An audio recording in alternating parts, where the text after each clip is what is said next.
I knew this could get bad very quickly. I'd seen situations in the Chaz where there were fist fights between people who were armed. We'd always ask the question afterwards of like, wow, what if you had gotten that gun? Can I interview any of you guys about why you're out here tonight? And Kyle was standing right there and he said, yeah, I'll talk. I saw Kyle running down the street with the AR and now a fire extinguisher. And so my dad was an ER doctor. I didn't think about it. I just tried to save Rosenbaum as I had seen my dad do. I tried to save him and I had this experience of being in the back of the car as he's choking on his blood and telling him everything's going to be okay, just trying to comfort him and looking him in the eyes. And I just saw his eyes filled with regret. He was going somewhere else. That really was eye-opening for me, getting thrown into the news cycle. And it's like, I literally got to the hospital and told the police, hey, I just recorded this shooting. Look. And I showed the cop my phone. Like my heart dropped because I realized that I took a photo of the ground and that I didn't have the footage. And now I was going to have to tell people what I saw rather than just show.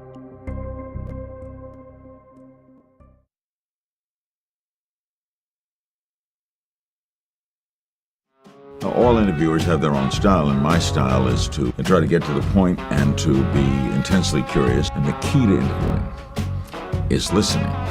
Take a look behind the curtain with a real whistleblower and American patriot.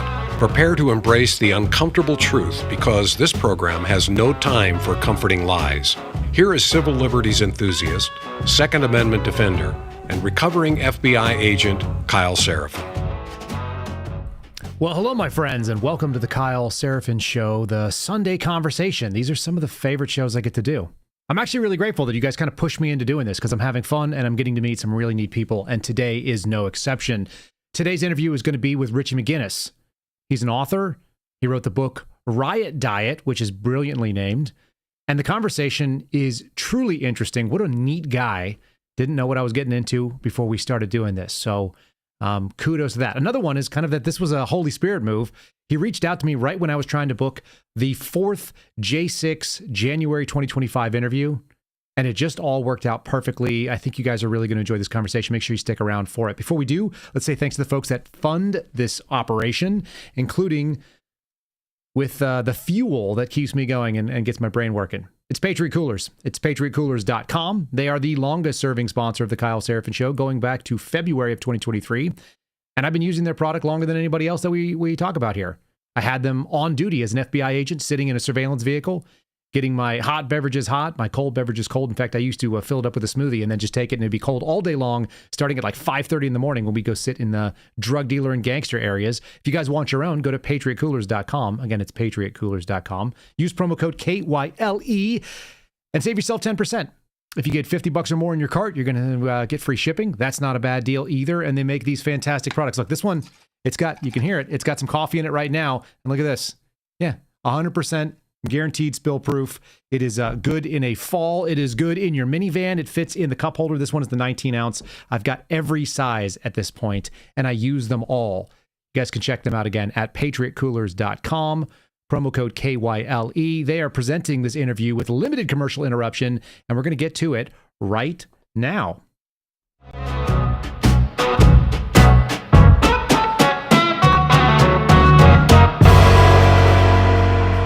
My guest today is Richie McGinnis. He's the author of Riot Diet. He's a Gonzo journalist. We're going to talk about what that means. He's seen a lot of interesting things in American history in the last few years and probably not done with that yet. Richie, thanks for joining me today. Thanks for having me. I'm looking forward to this because I think you've touched a lot of events that I saw from the law enforcement side and you saw it from the Journo side. Absolutely. Let's get started with who you are. You meet somebody at a party, you meet somebody at a bar. What do you do for a living? Who are you? Well, I guess now I'm an author. I kind of fell into that just by virtue of witnessing all the things that I did.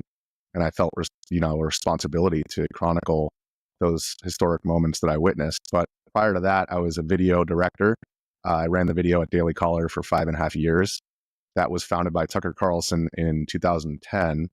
And prior to that, I was a video editor for Mark Levin and a production assistant at MSNBC, NBC. And I studied Arabic and Middle Eastern history at Georgetown in DC. Came to DC in 2008. And so I was at Al Jazeera Arabic as an intern. And going to the Middle East and studying the language and the culture was really kind of what brought me to American media, just because after living over there, I had knocked on doors for Obama in 2008, he ran on a platform of hope and change. But after studying the language over the 4 years that I was at Georgetown, Obama promised to pull all the troops out of the Middle East in 2008 prior to his election. And I thought I was going to be part of this whole new approach to our foreign policy in the region. And studying Arabic, I was going to participate in that and contribute to it. But in studying the language and being over there right before the Arab Spring, I really became disillusioned with Obama's failed promises in the Middle East. And so I decided to fix America via American media instead. And we can get into why exactly that was, but a lot of it had to do with the Iraq War and just the way that everything happened from there. I'm interested in what the disillusionment looked like. What specifically kind of turned your mind, and then what did that look like in the way that you reacted to it? Well, in 2011 is when the Arab Spring happened. I was in the Middle East in the fall of 2010. I was actually in Tahrir Square in Egypt like a month before everything popped off, and witnessing the discontentment over there, but also the way in which, Obama promised to reinvent the way that America projected its power abroad. This Washington Post op-ed, he said he was going to pull the troops out of Iraq. Obviously, that didn't happen. But when the Syrian civil war started, that was right around when I graduated college. And I actually graduated, and before I started working at NBC, after I was interning at Al Jazeera, I worked as an intern at this place called the Syrian Support Group, which was the only lobbying group licensed by the U.S. Treasury to operate on behalf of the Syrian opposition. And what I witnessed there was Hillary Clinton's State Department effectively using proxies in the Middle East like Saudi Arabia to fund not the most secular, not the people who could bring quote unquote democracy to Syria, who could bring a secular government to Syria, but the people who were the most effective counterbalance to Assad. And the people who were the most effective counterbalance at that time were like Jabhat al-Nusra and these Islamist groups. And so we see a similar situation that's happening there now, where we are effectively, through proxies, funding these radical Islamists and propping them up as a counterbalance to Assad and the Russian power in the region. And so witnessing that, I realized that I didn't want to participate in what we were doing in the Middle East, and I didn't see it as long-term good for American citizens. So that's what really turned me towards American media. And when I started working at NBC, that's a whole nother can of worms as far as realizing how exactly our news is generated and how these narratives are spun up and how corporate media works from the ground up. When we talk about things like counterbalance, is that just to enforce a status quo? Is that what we're talking about? Yeah, I think, and then it's also an excuse for projection of power, because if you have a bunch of Islamists running around with AK-47s cutting people's heads off, then obviously that gives you an excuse. Look at this evil boogeyman that's over there, and we got to send troops in. So I think it's better for, from the perspective of our State Department at the time, I think they viewed it as better to have the devil that they know than the one that they don't.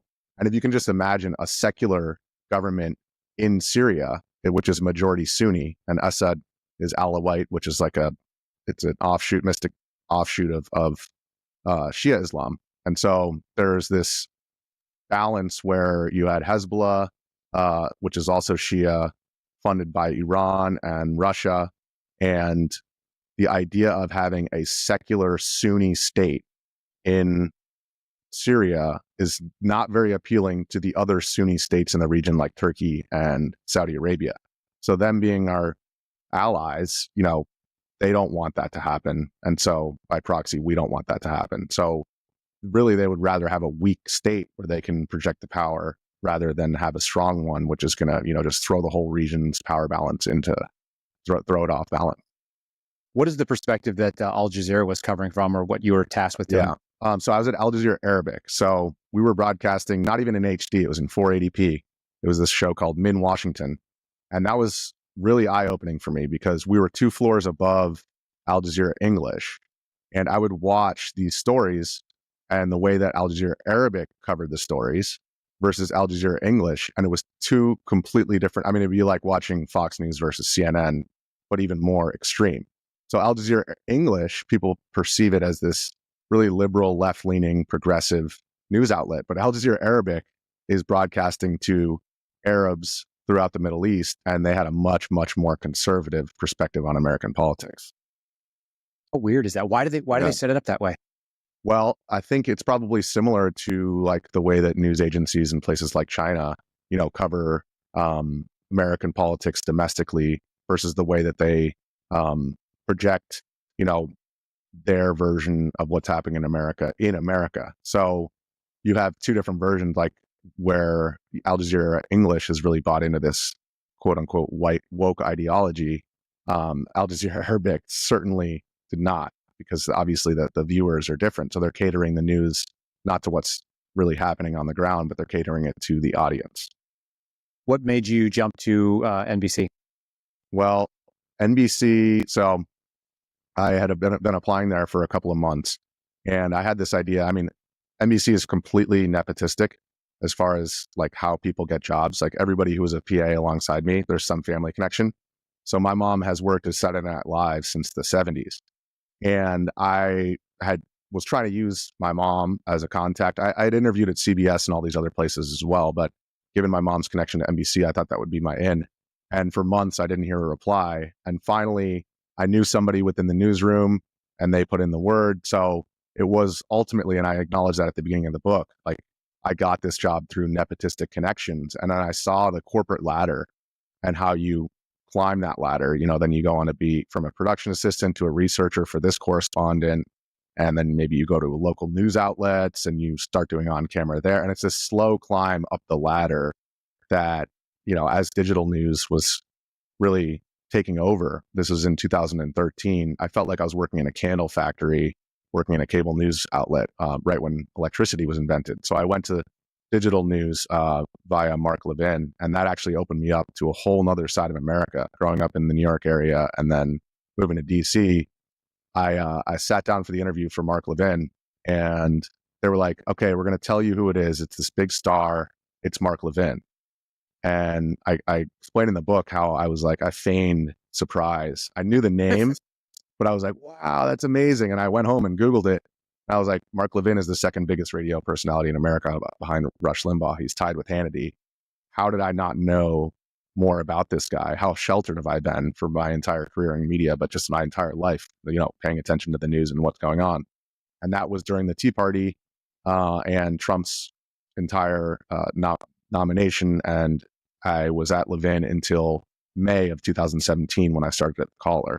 And so I really was exposed to, and my dad as well, who he passed away when I started at the Caller in 2017, but he had grown up in the New York area as well. And he's like watching the shows. I was editing the cold opens, and he's like, this Levin's guy, he's got a point about this Constitution thing. So we both kind of saw this whole other side of the way that side of America thinks. And it really opened me up to just a whole nother world of how politics can be run and how, America can be viewed by the media.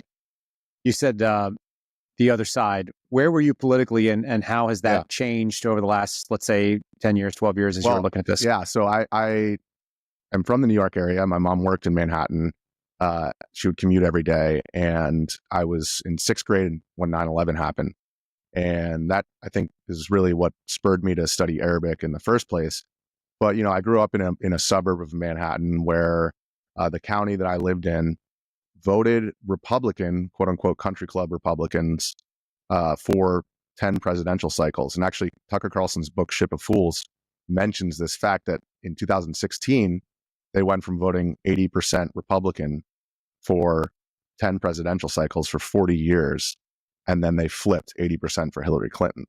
So that really shows, I think, the way in which the country club Republicans, Trump captured a whole different demographic of the working class, which the Democratic Party had dominated for so many cycles. But then at the same time, you had, quote unquote, polite society turning their backs on Trump. And yeah, so my hometown definitely it voted Republican, but I would say that definition has changed because, I was pro free speech and anti-war. And so that made me anti-George Bush in the early 2000s and studying Arabic. But then I realized, what the uniparty was when Obama came in, promised all this change, and it really didn't happen. And now, I guess, being pro-free speech and anti-war, that would throw me on the hard right now, So I think it's really hard to like put it in a box as the paradigm is shifting, because obviously Trump has completely redefined what it means to be a Republican or a Democrat in the present day. Do you remember your parents being political or being interested in politics? Definitely. But it wasn't from the perspective of like, here's, the right thing to think and here's the wrong thing to think.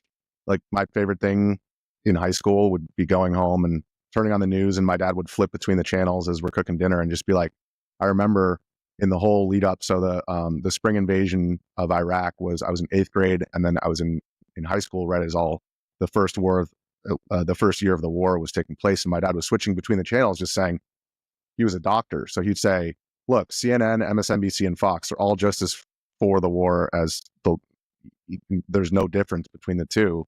And guess what? Those people who are on TV, they're not sending their kids over there. And guess what? I've seen people get maimed. I've seen people get shot, and I've seen what happens, and it's not pretty. And so he definitely, like, I think influenced my anti-war tendencies, just as far as like what the real impacts are in being an ER doctor.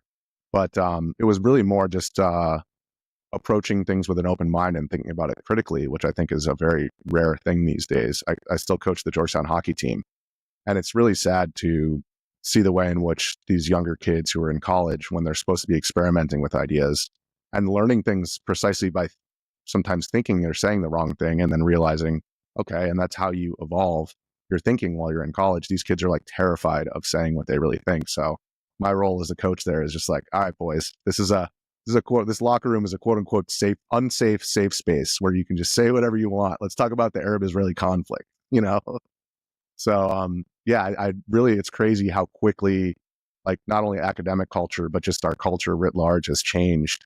And I think that even preceded Trump. I saw it taking place at Georgetown, even in like 2014, 15, as the Tea Party was ramping up.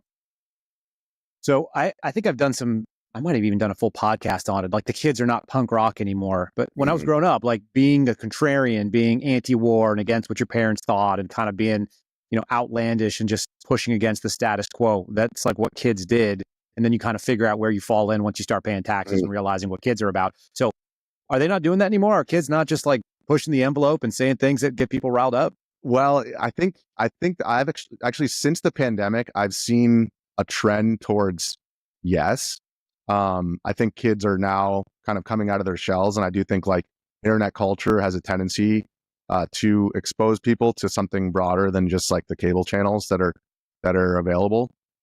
So I think it's getting better, and especially Trump's election. I think like the team this year was split like 60-40, like Trump, Kamala, but we were all going out there to, like, on election night, I was hanging out with a couple of the hockey boys, and there were some Kamala people, there were some Trump people, and it wasn't an issue. And I think 4 years ago, that would not have been the case, just because of the pandemic and just like this groupthink mentality, the BLM stuff. Nobody wanted to say or do the wrong thing, but I think we're trending in the right direction now. And it's funny that you said that about punk rock, because I go to church, this Baptist church on Capitol Hill, Graceway, and I tell the pastor, being Christian and having a family, that's punk rock these days.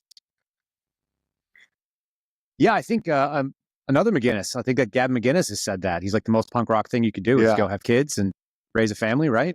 And I mentioned Gavin in the book because he founded the Proud Boys, and I did meet him. I had a kind of an unsavory meeting, which people can read in the book how that meeting went.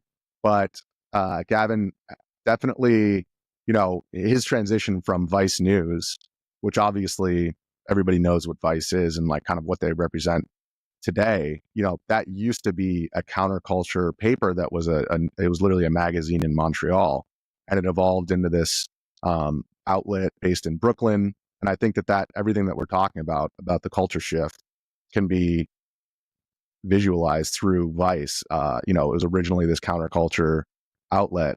They were punk rock. They were going to Africa and showing you all these crazy travel videos. And then it was like, all of a sudden, that morphed into this strange blend of identity politics and never Trumpism. Yeah, it was like extreme NPR. They went from being people that hurt everybody, and they did the Vice Guide to Travel. There's some really great work too. Yeah. extremely weird. I remember watching, who was it, Shane going to like North Shane Smith, Korea. yeah. Mm-hmm. You're like, what? Like ordering What? the DVDs on Netflix. I remember. Yeah, Yeah. like it just, that time has passed. Okay, so you've brought up being a hockey coach. I hadn't heard you tell me that you played a lot of hockey when you were a kid. Tell me your hockey connection. Yeah. So I started playing hockey when I was 4 years old. I've never been like the best hockey player. I've always loved it. And so, yeah, I played hockey at Georgetown from 08 to 12. And then I just stayed involved with the team because the community was so valuable for me. And just like for all the reasons that we were just talking about, you know, being able to be in the locker room and just work out ideas with your hockey buddies. But I've been playing men's league now for, I guess, like over 12 years in DC. And actually, Cash Patel is in one of my hockey leagues. And so there's all these interesting, you know, there's a lot of feds in the league. I play on the Narcs. Our team name is the Narcs. And just for the sake of irony, I'm number 420 on the Narcs. I had a fight with the league to get a triple digit number. And it's pretty funny because, you know, like I did it mostly just like to trigger the feds who are on the other teams. Like the guys on my team, they get the joke. Are they even triggered at all? They can't be. Some of them, I mean, like, well, I'll get the chirp like, oh, dude, do you smoke weed, bro? And I'm like, no, but do you get the irony of being number 420 on the Narcs? You know? That is a good troll. Yeah. I had friends that played hockey for the Bureau team. I know the Bureau has their own team. Yep. The Secret Service has a team. Yep, they do. And so the Canadian that's Embassy. very funny. And I think DOJ has their own team, don't yeah, they? They do. And they have like a congressional team that plays every year. But yeah, hockey actually really, I would say, so I'm a hockey player and a surfer. Those are my two sports. And I would say hockey by far was like, and the studying Arabic also helped as well, like jumping into this protest culture, learning what the culture is, talk the talk, walk the walk. But when the tear gas came out and the billy clubs came out, like I was just in the corner, you know, like bouncing off of hits. And so hockey definitely, I was actually wearing my hockey helmet for a lot of these protests because there was no hockey going on. So I took the mask off my helmet. And until Kenosha, when I finally got some bulletproof gear after that, you know, the hockey helmet was my trusty protection. I think there's a kinship there of people that understand like the physicality of covering, especially if you want to be a riot chaser, which you've kind of made a little career out of recently. You got to have a little bit of ability to take some hits. And I think a lot of these people are not durable. I see a lot of people in the news. They do not look durable. David Muir doesn't look like he's going to take a hit and stand up. And also and the other aspect is like knowing, okay, I'm in a hockey game, I'm going to get bumped around. So when a guy bumps you, you're not mad about it. Like, so, you know, I'm not like holding it against I put myself in that situation where I'm going to get pepper sprayed alongside the protesters and rioters. So I'm not like, you know, oh, why would you do that? It's like, you know, play stupid games, win stupid prizes. So at no point was I like, oh, these police, you know, they beat me up. It's in almost all the cases, you know, I would rather be at the mercy of police dressed like a rioter / protester in all black than be at the mercy of a sucker punch because you're wearing press emblazoned all over and people see you film something unsavory within one of these lawless power vacuums. And then, you know, I saw it happen in DC. This guy got surrounded. He was filming the burning of a flag.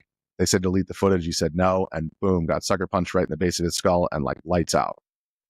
So after seeing that happen, we were like, okay, we're just going to blend in and use our cell phones and just be as under the radar as we can. And I did get blasted with some tear gas shells in Portland, got the scars to show it. But, you know, I'm not like, oh, this cop shot me. Like I was dressed in all black with a gas mask. I shook my head, no, please don't do it. But, you know, so it goes. They're supposed to shoot it off the ground, you know, the tear gas shells to slow down the velocity. And this guy just breech loaded it, aimed it at me. I was in between the rioters and the police. This was my thing. You know, I was live on Facebook, Daily Caller, and this guy just aimed it right at me. I shook my head, no, it blasted me in the arm, dropped my phone. And like the viewers back at home had no clue that their cameraman had just been blasted. My arm exploded. It was bleeding. My watch flew off my wrist. And I go to pick up my phone and the guy reloads the breech loader and shoots me in the leg. And so like that's, you know, there's, that's all covered in the book, but it's like, I know I'm swearing on this Facebook Live and these guys are like, what's this idiot doing? Pick up your camera. And I'm like, dude, I'm trying. Right. You just got thumped. Yeah. And fair play by the cop, I guess, is kind of. Yeah. I mean, I would have preferred he shot it off the ground, but you know, sure. And that's the thing is like, you know, if you're in that kind of situation at 1 a.m. in front of the Portland's federal courthouse, after 60 consecutive nights of rioting. Like, you know what you're getting into. And that's really, I think, what the book captures is just the way in which the media had these two narratives of, okay, they're either domestic terrorists or they're entirely peaceful BLM protesters. And it was just this simple reality of, we show up every night, was the same rigmarole. You show up right before dark, they have the speeches, and there's like 2,000 to 5,000 people. And then by 12 a.m., there's like 200 to 500 people. So there are these two distinct groups that are very clear. You can see, because they have gas masks and umbrellas and shields, who's prepared for a confrontation with cops versus the people who just walk out there in their street clothes and, they just want to go to a protest and they have good intentions. And then there's so those two distinct groups both existed within this movement. And this changing of the guard was happening every single night. And America was only seeing one side or the other. Sure. No, I get the impression there's like a, hi, I'm Marcia and I'm here for the movement. And it's like, hey, I'm Mike and I'm here to party. Yeah. And they had the frontline moms in Portland, which were like the media darlings. Like, everybody was doing these profiles on them. So I cover the frontline moms in the book, and it's like the media is surrounding them right around dark when you have these big crowds and they're all taking photos, and you flash forward to 12 a.m. and the frontline moms are nowhere to be seen. They're gone. Yeah. And so are the big cameras. Yeah, and that's when the wild stuff. Having spent a little time in Portland, I saw it. Okay, so how did the transition go? You were doing live streams for Daily Caller at that time, and yeah, so I was running the video, and really what happened was that first weekend of Memorial Day, Shelby Talcott and Jorge Ventura, who we had our little riot squad at the Daily Caller. Shelby's a reporter, so she would do the typed up reports. She would provide video for the video team, and then Jorge, who's now a national correspondent at News Nation, was at the time an unpaid intern. So he was like the little brother, sitting in the back seat of the rental car and sleeping on the couch. And we what had did that job interview look like? Hold on, how did you even get into that? They're like, hey, we want to get you smoked by some tear gas. And you're like, oh yeah, I'm into that. I play hockey. No, actually, Jorge called me in like April, and he's like, he was in Palmdale, California, in community college at this journalism program, but he had a decent sized Instagram following. He'd been going to like a lot of the protests that preceded 2020. And so I saw that he was this kind of guy who was just willing to put himself out there. And he was like, I'll be on a plane tomorrow. And I was like, all right, slow your roll, dude. There's a pandemic. Let's figure this out. And he came over on like June, when literally the day before George Floyd was killed was when, or died, whatever, we still don't even have the answers to that. That was the May 23rd, something like that. This is 2020? Yeah, 2020. And he landed. And how old were you at that time? I was, 31. And Jorge is like 25. And he was like, I'll go to Venezuela tomorrow. That was the first thing he said to me. This is before George Floyd. And so the moment the riots happened, I was actually in New York with my family. And Jorge was like, I see protests in front of the White House. I'm going down there. And I get a text from Shelby. Hey, I see protests from the White House. I'm going down there. So I'm like overseeing their video content from the dinner table. And it's immediately apparent the first night, that Friday, when Secret Service was nearly overwhelmed in front of the White House. I don't think people realize how close it was. No, they don't. And you get this like throwaway line, like, oh, they drove him down to the bunker, like knowing people that were on that line. Yes. And I talk Tell people about what that looked like from your end. So I'm watching Jorge and Shelby's footage. Shelby recorded the fire that was set right next to St. John's Church. And for those who don't know, this is literally like a block in front of the White House. So there's a large fire that was set in the structure next to St. John's Church. She captured that. Jorge captured Leland Vittert, who was a Fox News correspondent at the time. He had the big camera with the big light, and he was reporting in front of the White House, which is normally a safe area. And his cameraman got assaulted. He got assaulted. And Leland credited Jorge with being a large reason why they got out of there safely, because Jorge had his camera light and it was clear that he was filming what was going on. So the people who knew they were on camera decided, to tone it down after that. But that first weekend, and Shelby filmed all this looting that was going on just with their cell phone. It was immediately apparent to me by the time I got down there on June 1st, which was the Bible photo op day in front of St. John's Church with Trump and all that. It was obvious that these larger cameras, these bigger news outlets with their expensive cameras, were not able to capture the things that Jorge and Shelby were. And so the business model from that first weekend was formed of like, okay, we're just going to travel around. We're just going to film what's happening. We're just going to say they were wearing this, they said this. And my job was kind of like to ingratiate myself with the protesters / rioters, earn their trust, and just do interviews with people of like, why are you here, at least in your own words? And whether it was Kyle Rittenhouse, who was out there with a rifle, or whether it was what I call the umbrella gang, these guys who came out with umbrellas and gas masks. If you ask somebody like, are you Antifa? They're not going to say yeah. So I called them the umbrella gang. But, or if it was the Proud Boys, whoever it was on the ground, our goal was the same. It was just like film what's going on and put it out to the public. So if Antifa / umbrella gang were violent towards cops, if the cops are violent towards protesters, or if the Proud Boys are beating somebody up, it didn't make a difference. We were just going to publish the footage regardless. There was no ideological, our mission was just very simple. Just film it and put it out there without commentary. Yep. And what was the pay model? Like who agreed to, was it independent? Did you guys go independent? How did that work? No, that's a great question, because that's one of the main things that I wanted to get across to the reader in the book is I'm very open with what made money and what didn't, what clips went viral and which ones didn't, and which news outlets bought what. So like, for example, in the Chaz, when, things got violent towards activists who brought in American flags, which is like a very triggering thing to bring into the Chaz during that time. The Chaz was in Seattle? Yeah, that was in Seattle. And there's basically a 6-block area where Carmen Best, who was the police chief at the time, had ceded the East Police Precinct to the protesters. And the first thing they did was create barriers, not a wall, but barriers around the border, and armed guards guarding the checkpoints. So not a wall, because that's fascist Trump stuff, but they created barriers. Was the irony of that, obviously it wasn't lost on you because I see you smiling. Yeah. Was it lost on the people in there?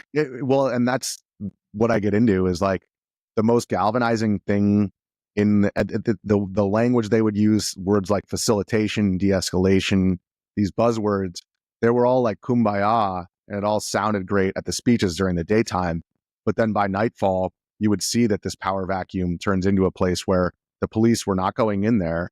And, the strongest people are the ones who reign supreme. And so the Lord of the Chaz, the name of the chapter is Lord of the Chaz, relating it to Lord of the Flies a little bit.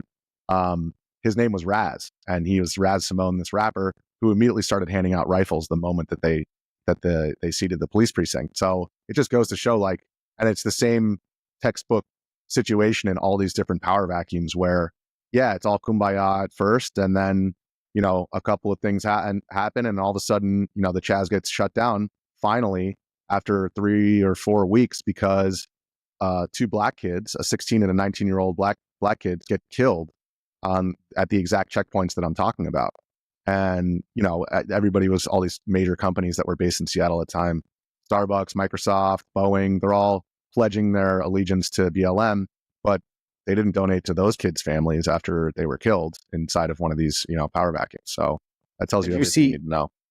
Did you see parallels to some of the stuff you'd seen overseas as far as power vacuums and the sort of culture that steps up and takes ownership? Yes. And actually in the Portland chapter, I flash back to my time in Israel and in southern Lebanon, interacting with IDF guys, with a veteran of the 73 war and his son who fought in the 06 war in southern Lebanon. And I told them, I was sitting at dinner with this family, and I'm a family of 3 boys. I'm the middle of 3 boys, which obviously that helped out a little bit, covering the protests, just being comfortable, getting bumped around. But the middle of these 3 boys, he was special forces in 2006. And I was like, I'm going to Lebanon in a couple of weeks. Where should I go? And he's like, oh, I've been to Beirut. I love it. And I'm like, wait, how did you go to Beirut, dude? And he's like, oh, during the invasion, 2006. And so I found out where he was, and I went to southern Lebanon, and using my Arabic was basically like, I want to see some Hezbollah dudes. Let's go talk with some Hezbollah dudes. And I went to Tyre in southern Lebanon, and I recount this story of this guy who brought me into his house and showed me his AK-47 and showed me where he claimed he had shot at the Israelis during that invasion. And I think the way that relates to what was happening in the United States is the tribalism that I saw over there that I fled from, and coming back to America where we have a fresh start and we don't have that, and where we can actually, fix things, and we don't have multiple thousands of years of sectarian violence that's impeding us from that.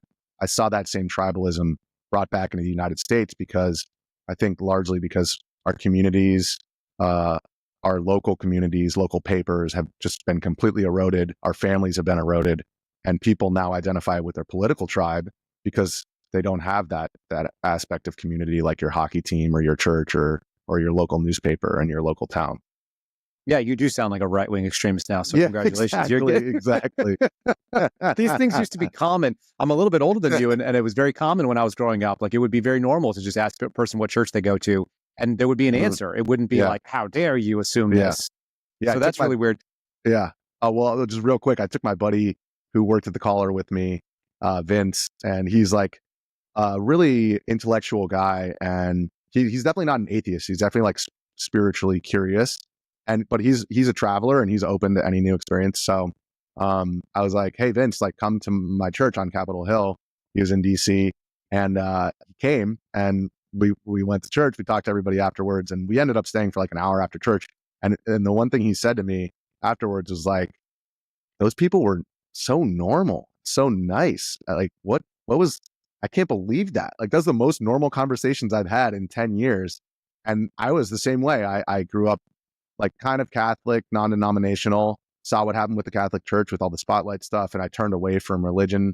I read the Quran in Arabic while I was in college.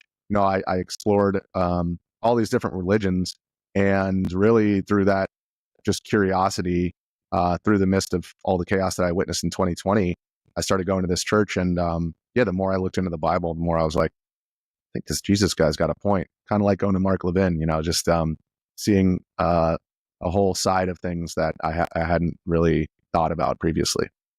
Yeah, there were a lot of heroes for the last 2,000 years that kind of had that same experience that you did, that thought the same way. And they're like, this guy's onto something. Yeah, wait a second. The more, even to this day, the more that I look into it, the more that my faith is strengthened. And I love the church that I go to, not because the pastor is telling you what you want to hear, but because he's not apologizing for the Bible. He's just telling you what it says.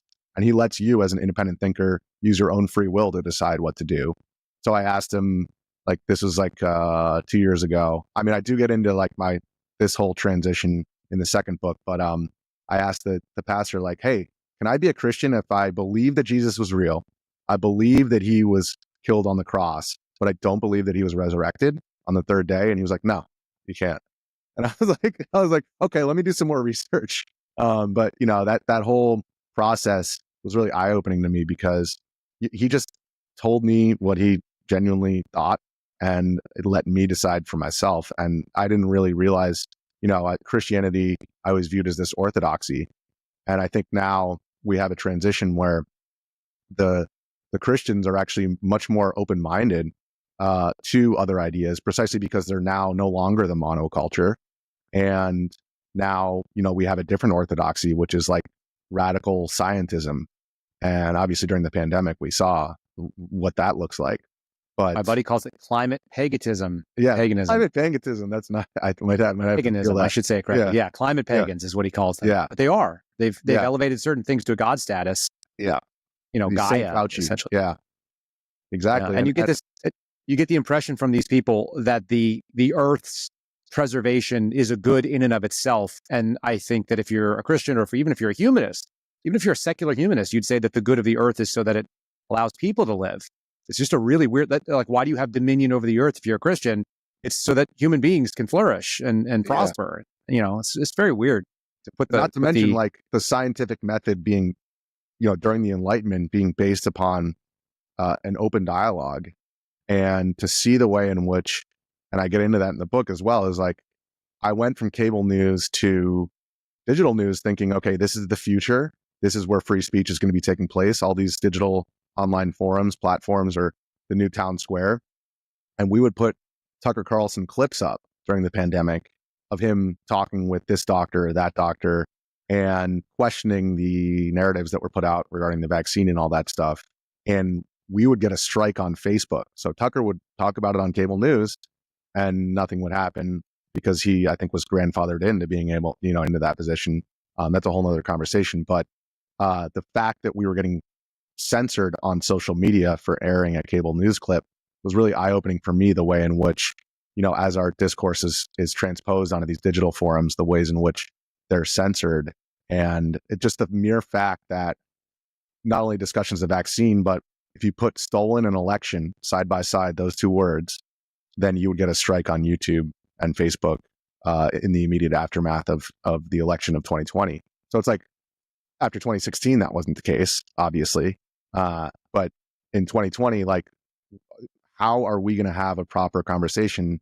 And I think that's why January 6th ended up happening, was because it was the same as the BLM stuff. You have everybody locked down at home. You have this top on this extremely carbonated drink that you're just shaking.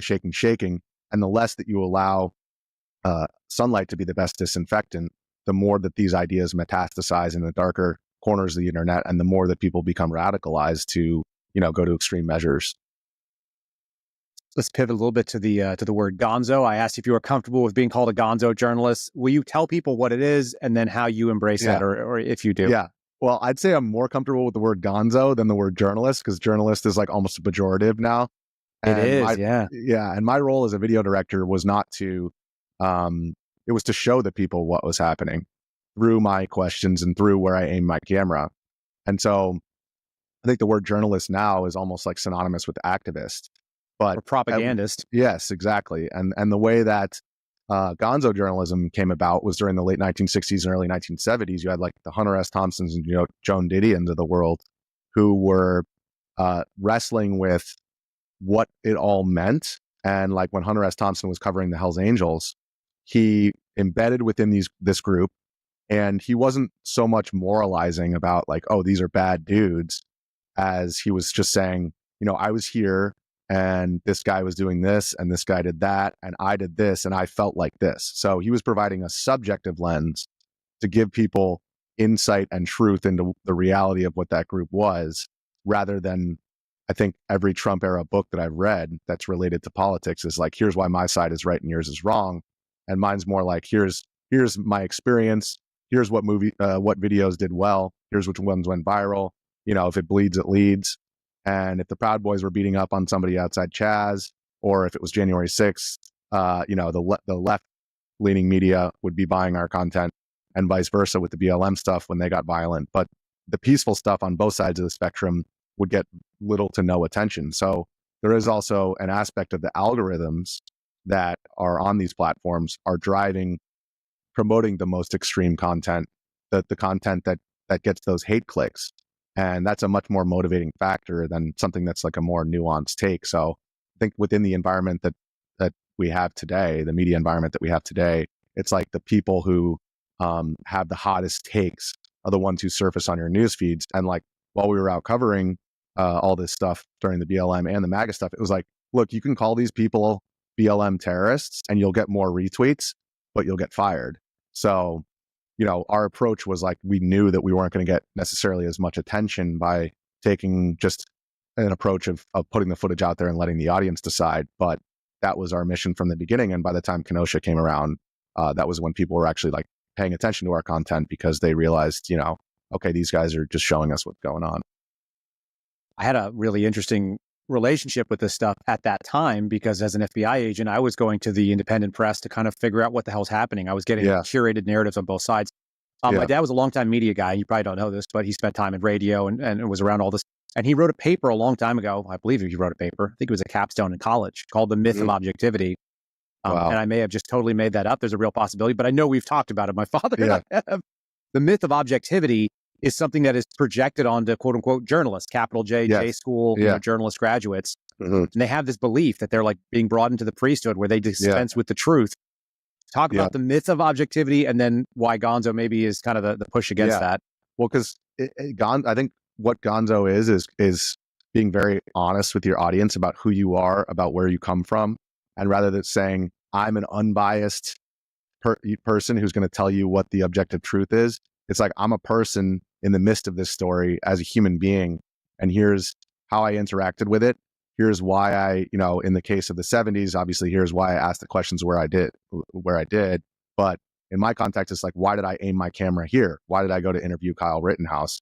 And I think through that, you're able to just like get this window into, okay, I'm in his shoes and I'm experiencing it as he did, rather than like an aftermath of like, well, now that all the pieces have been laid on the table, here's the objective truth. It's just like, giving people a window into how crazy those times were. Chaz was when? Chaz was June, mainly June. Yeah, I think it was shut down right at the end of June. So it started right on that same Memorial Day weekend. They capitulated it in early June. And I was there like mid-June for about a week. And yeah, we just saw this escalation of anger. During the daytime, there's all these hilarious speeches that I transcribed in the book. And all this is coming straight out of videos. So it's not like I'm, just like making this stuff. I have the videos to back up every single quote from every single protester that was out there. And if it's not on video, I signal to the reader, well, this is how I remember it. But almost everything in the book was just straight out of the video. They were wearing this, they said this, but they're like out there using the word facilitation every other word. And after the sun goes down. Yeah. So we've done a little bit of this. I've had Mark Naughton, who was working with my program for a little bit, and we'd go out and video some just speeches, and they're self-important and they're ridiculous sounding.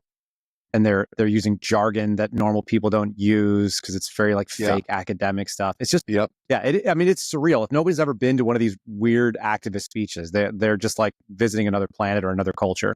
Yeah. I mean, it's like postmodernism or quote unquote critical theory, which is spun off into critical race theory, is this idea that all of the grand narratives of the past need to be re-examined and critiqued. But when the critique becomes mainstream, then you don't really have any foundation to stand on because your foundation is a critique. So that's when things, it just like they can't stand on its own legs when you have really nothing to go on, no common ground other than the most galvanizing thing out there. Talk about in the book is like they'd be talking about facilitation, all that, and everybody would be kind of like lulled to sleep, and then the MC would come back out and be like, what do y'all think of Donald Trump? And they'd be like, F Donald Trump. And that would get everybody going. So like the never Trumpism was really what was the galvanizing factor. But there's this moment in Philly in October of 2020 where one of the BLM protesters got on the megaphone and she was like, y'all think that the author of the crime bill and the top cop in California are going to save you from the problems that we're trying to address? Like, you're dreaming. And so everybody was galvanized around never Trumpism, but the alternative was Joe Biden, who had a much longer track record of all of the terrible things that the quote unquote prison industrial complex has carried out over the last 30 years. And he was their solution to the problem. I mean, so there's like, it's just the absurdity of, the way that these protests function without actually having a tangible approach to how to bring about the change other than all cops are bastards and so is Trump. Yeah, it doesn't seem like they had any sort of coherence to the, here's the problem and here's the solution. They just weren't related to each other. Exactly. Okay, timeline. I want to try to hammer down. So George Floyd happens when in 2020? It was May 26th, I think. May is Minneapolis. That pops off. Yep. You ended up in DC, mm-hmm. and you were there the day after when after the fire of St. John's Church. Did you get pepper sprayed there? Is that what I read? I got pepper sprayed. So I was pepper sprayed in front of St. John's Church during the attempted takedown of the Jackson statue, which was in June. I was one block up from the Bible photo op, and I was nearly kettled. We were kettled, and I was nearly arrested with another intern, Kaylee Greenlee. But luckily, I had my credentials, and I was able to get Kaylee. She was like holding on to my back. She was an appendage of my backpack. She had no credential. We were able to sneak through, but I was live. Kettled? Explain so people understand. Kettled is this term that it goes back to medieval history where you would circle the troops and then that's how you would defeat them because then, you flank them on all sides. So it's when the police approach from two different ends of the street and basically force all the protesters into one area so that it can collectively arrest them. So this was live on CNN. I'm getting texts from my friends at home and moms at home, put on a mask and oh, you're going to get arrested. Get out of there. But the chyron that was down below on CNN, I'm literally wearing my hockey helmet, kneel down in front of the police shield. It says Trump tear gases, Trump tear gases and shoots rubber bullets to clear Lafayette Park for Bible photo op. And an IG investigation a year later showed that not only did Trump have nothing to do with the decision to clear Lafayette Park, that was the park police in conjunction with the Secret Service, but it was a park police decision because of what happened in front of the White House over that weekend. This was on Monday. And so Trump, A, didn't order that, and B, tear gas and rubber bullets were not used because you can't use the chlorine-based gas in DC. So these were more what you would call like a smoke grenade, which, as far as irritation goes, I mean, it doesn't compare. In Portland, they were using the chlorine gas, and if you don't have a gas mask, it's going to be pretty hard to operate within a couple of minutes. So tear gas was not used, and rubber bullets were not used. It was pepper balls, which are like little paintballs, but they're like this plastic ball that shatters, and it's like turns into this powdery irritant. And I've been shot by rubber bullets. I've been shot by hundreds of pepper balls, and that's like comparing a pool noodle to a baseball bat. But just to show you the way in which like these narratives get spun up and then reinforced, despite where they should have backtracked it and just issued a correction. You have PolitiFact issuing a fact check on Kayleigh McEnany. She claimed in a White House briefing a couple days later that no tear gas was used and no rubber bullets were used. And they said, fact check, false. There were smoke grenades and rubber bullets that were used. And they quoted one journalist who was like, yeah, they're basically the same thing. So it said mostly false because other riot munitions were used. But if you actually understand what these riot munitions do, then it's just like a complete hyperbolic version of what actually happened. It's like when I see people talk about ballistics and they talk about this is a high caliber rifle round, and yes. you're like, but is it? Yeah, weapon of war. Exactly. Right. No, very interesting. A fully semi-auto. I have a lot of fully semi-automatic weapons. Yeah, I'm a big fan of the fully semi-automatic. It's my favorite thing, and I also, I like to say clipazine too because people just use the wrong term. So watch out for those. If I can ever just lampoon, I just try to do a smoothie of all the goofy stuff, and it's from people that are ignorant. Yeah. And so if somebody conflates two things, I like the pool bat and the pool noodle and the baseball bat is a really good sort of. I've been hit with paintballs too, and they're a bummer. Yeah, especially if you freeze them beforehand. Sure. So I guess I'm not thrilled about it, but I know what a rubber bullet looks like too, and I've seen with the velocity. The pepper ball feels similar to a paintball. It's a little bit harder. But then there is the chemical irritant that comes afterwards, which is not fun. I'm sure, but it's not the same. It stings, but it's not the same. No, certainly not. It's also not an explosive shell either. Like the rubber bullet is, that's shot out of a breech loader usually, and that's an explosive shell. Whereas that the pepper ball is propelled by CO2, so the velocity is also much lower. I mean, it makes perfect sense. And then of course you'd have to go out there and have them, give you a mostly false. We had this whole industry pop up. How weird was it to see an industry that basically were setting themselves as arbiter of truth and then do it inaccurately? Yeah, exactly. The fact-checking industry. And obviously Facebook just got rid of that. And I had an inside look at that because Daily Caller was the only conservative outlet who had a fact-check program. And so it was kind of like this, because most of the people on Facebook actually are older and they trend more conservative. So if you look at the top news outlets week in and week out, it's like Daily Wire is number 1 and New York Times is like number 10. So, and Daily Caller would regularly be in that top 10.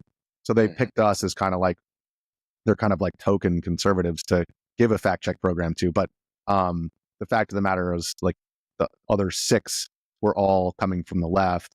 And just to see, like with the tear gas and the rubber bullets, it's just like the way in which they can pull the wool over the eyes and, hide behind this. Well, we're fact checkers, so this is the reality here.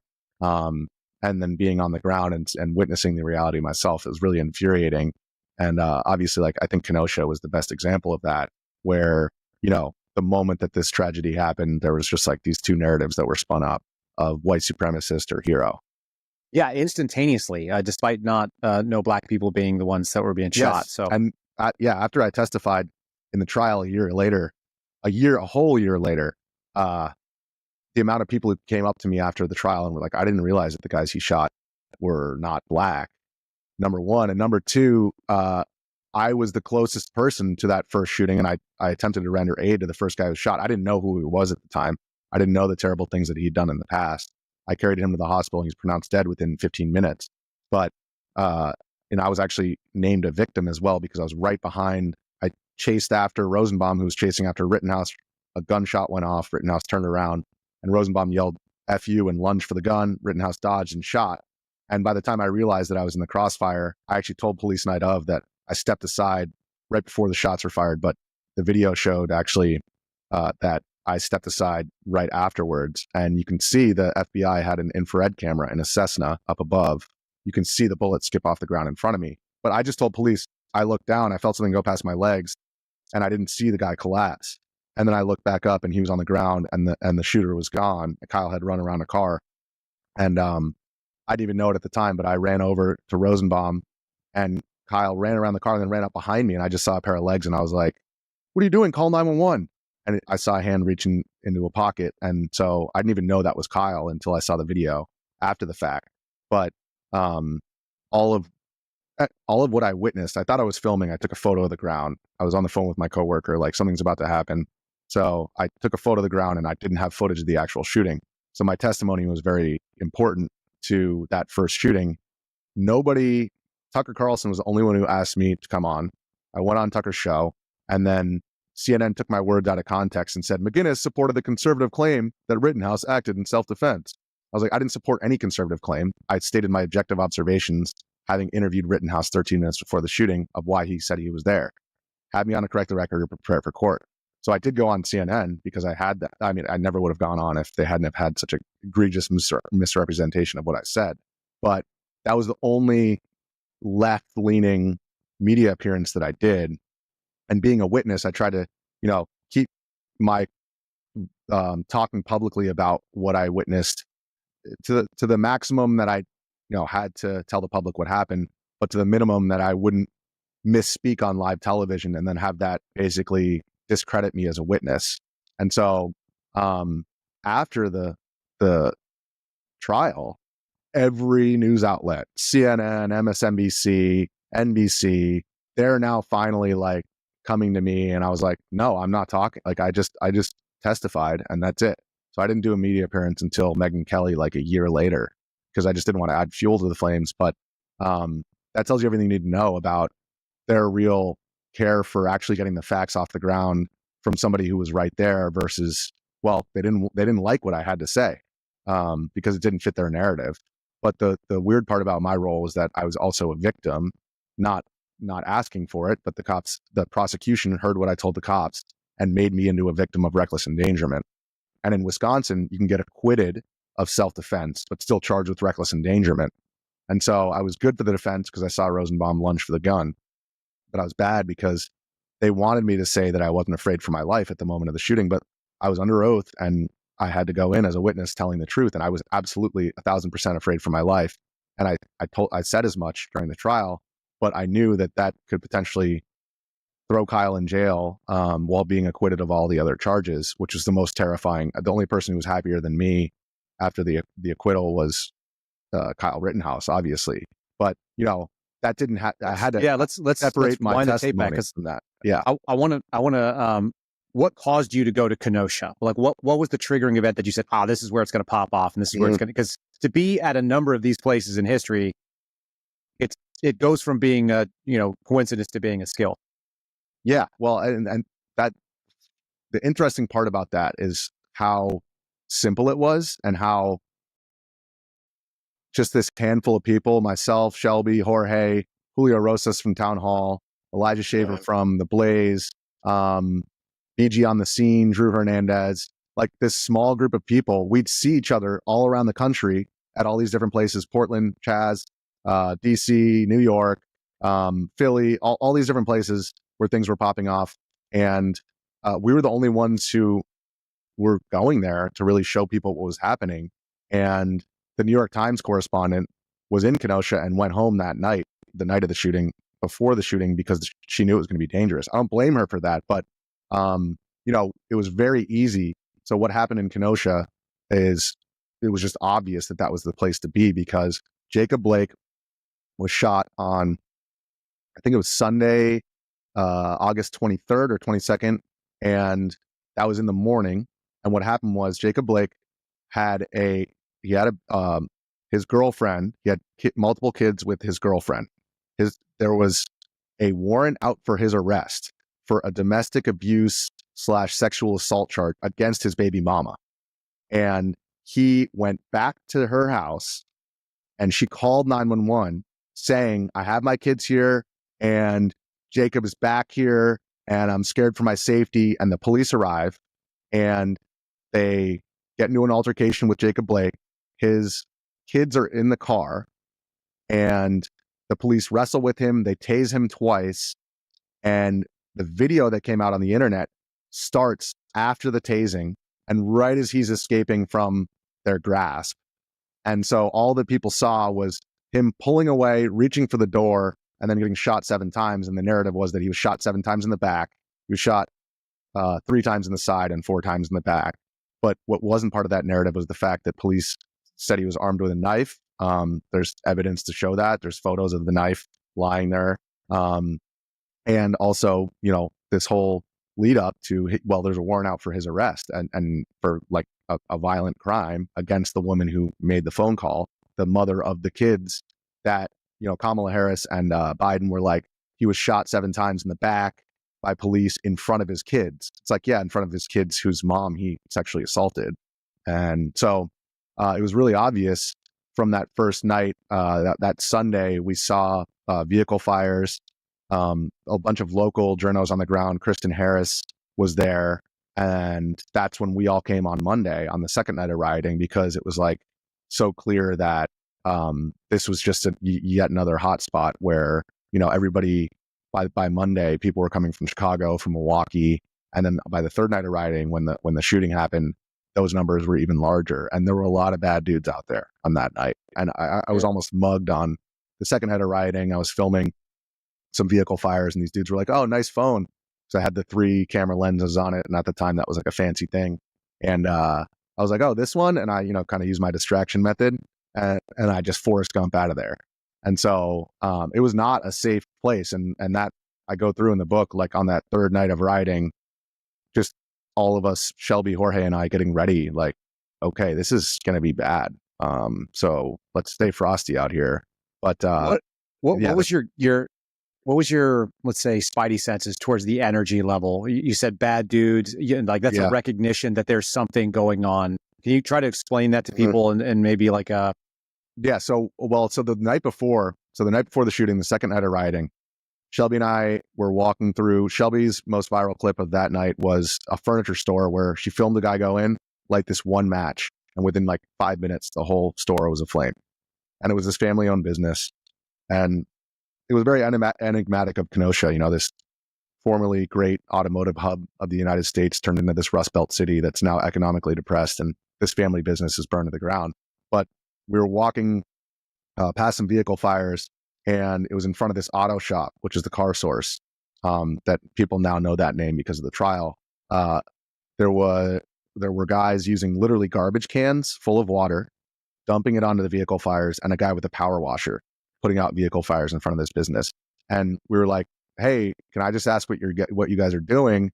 And the dude like stops the power washer for a second. He's like, "You see any fire department?" And he just goes back to his work. So the third night of rioting, I filmed the same thing that happened the previous night, which was everybody's in front of the courthouse. They're throwing bricks. They're throwing bottles at the cops.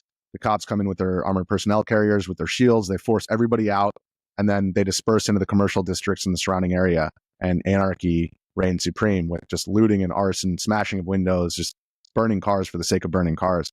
And so on that third night, we got pushed away from the courthouse, and I go into the hotel. There's no cell service. It's probably like a jammer that was being used, because there weren't even that many people on the ground to overwhelm the cell towers. But I saw, when I got on Wi-Fi, armed individuals in front of that same business. So I was like, okay, this is an escalation. And this clip that Elijah Schaefer recorded that I saw was like showing a confrontation between the rioters and these armed individuals. And so the moment that I went out there to interview them as an extension of that story from the night before, I knew, okay, like this could get bad very quickly.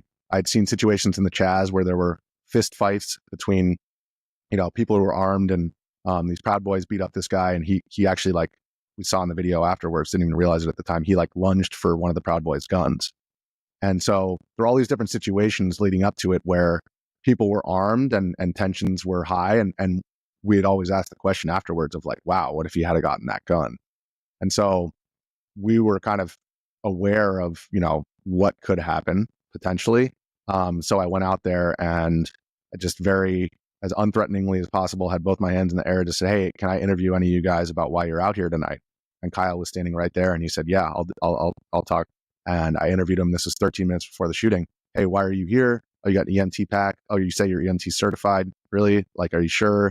Didn't look like a guy who, has seen a lot of blood and guts, just based on, I told the cops he had a baby face, but he was probably in his 20s.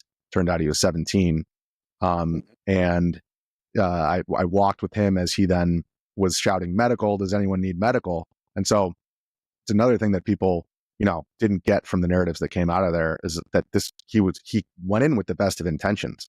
He was like, "I'm here for security, to protect this business. And I've also got my med kit to help the protesters / rioters." Like, that's why he brought his med kit, was to help them after being repelled by the police. And that's what he was trying to do, is he was walking around with his rifle and his med kit. "Medical, anyone need medical?" But that's really when my spidey senses were like, okay, this is a problem, because he was so clearly being perceived by a lot of these bad dudes as threatening, and they were viewing him negatively, actually to the point where when we were walking, there were these 4 dudes who shouted at him, "Oh, you think you're cool? You think you're in a movie, dude? We remember you from earlier. And you think you're tough, bro?" And Kyle just turns and walks away. And because my job was to get everybody's story, no matter what side they're on, I wanted to hear their perspective. Kyle just told me all these reasons why he's out there, and they're all positive, but these guys are obviously not viewing it the same way. So I walk up to them with my phone, and I'm like, "Hey, what's up, dudes?" And there's one guy with bricks in his hand. He steps out on me. And another guy with a handgun in his waist belt, he stands up. And another guy with literally a medieval rock sling, like a sling to throw rocks. Perfect. Yeah. Yeah. So it's like, reality is stranger than fiction, I guess. But this dude with the bricks is standing right in front of me. And I'm like, okay, I'll put my phone away. I don't even need to interview you guys. I don't have to do it on camera. I just want to ask you guys, what's up? Why you guys? And they did not look happy. And so I went with my break glass in case of emergency move. I was like, "Does anyone want a White Claw?" Which is a spiked alcoholic seltzer. Yes, it's maybe not advisable to hand out alcohol at a riot, but that was always my move. You know what? Like, yeah. Do you know how many fights have been averted in a bar by somebody buying somebody a drink? It's brilliant logic. I haven't heard anyone say they used it. I was a bartender, so that was my methodology precisely. And so the dude with the handgun then thought it was hilarious. Number one, how scared I was. And they're like, "Check out this white boy. Look at how scared he is. Like, this is hilarious." Like, yeah, I'll take these guys all black guys? Or are they? Yeah, they're all black guys. And it turns out through the trial, we found out they were from Chicago. This guy in the yellow pants who was shouting at him, known as Yellow Pants Man during the trial, he's in my video. He turned out to be from Chicago. And so this crew was from Chicago. And obviously one of them was armed. I gave the dude the White Claw, cracked it, gave it to him. And I had one more in my gas mask bag.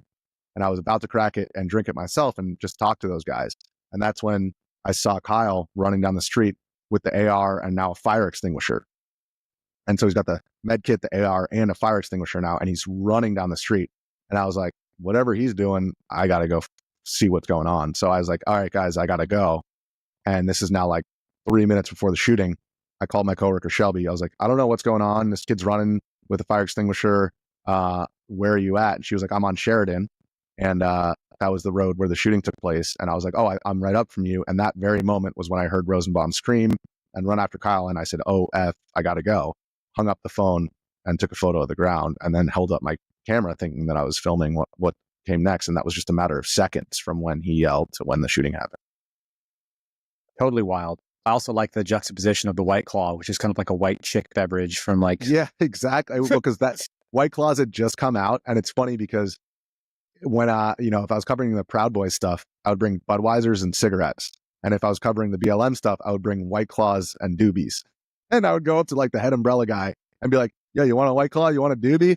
Like, let's talk about it." And that was the way that I would earn their trust. But you just got to know your audience. You need to know your who's out there on a given day, and just provide what it is they're going to enjoy.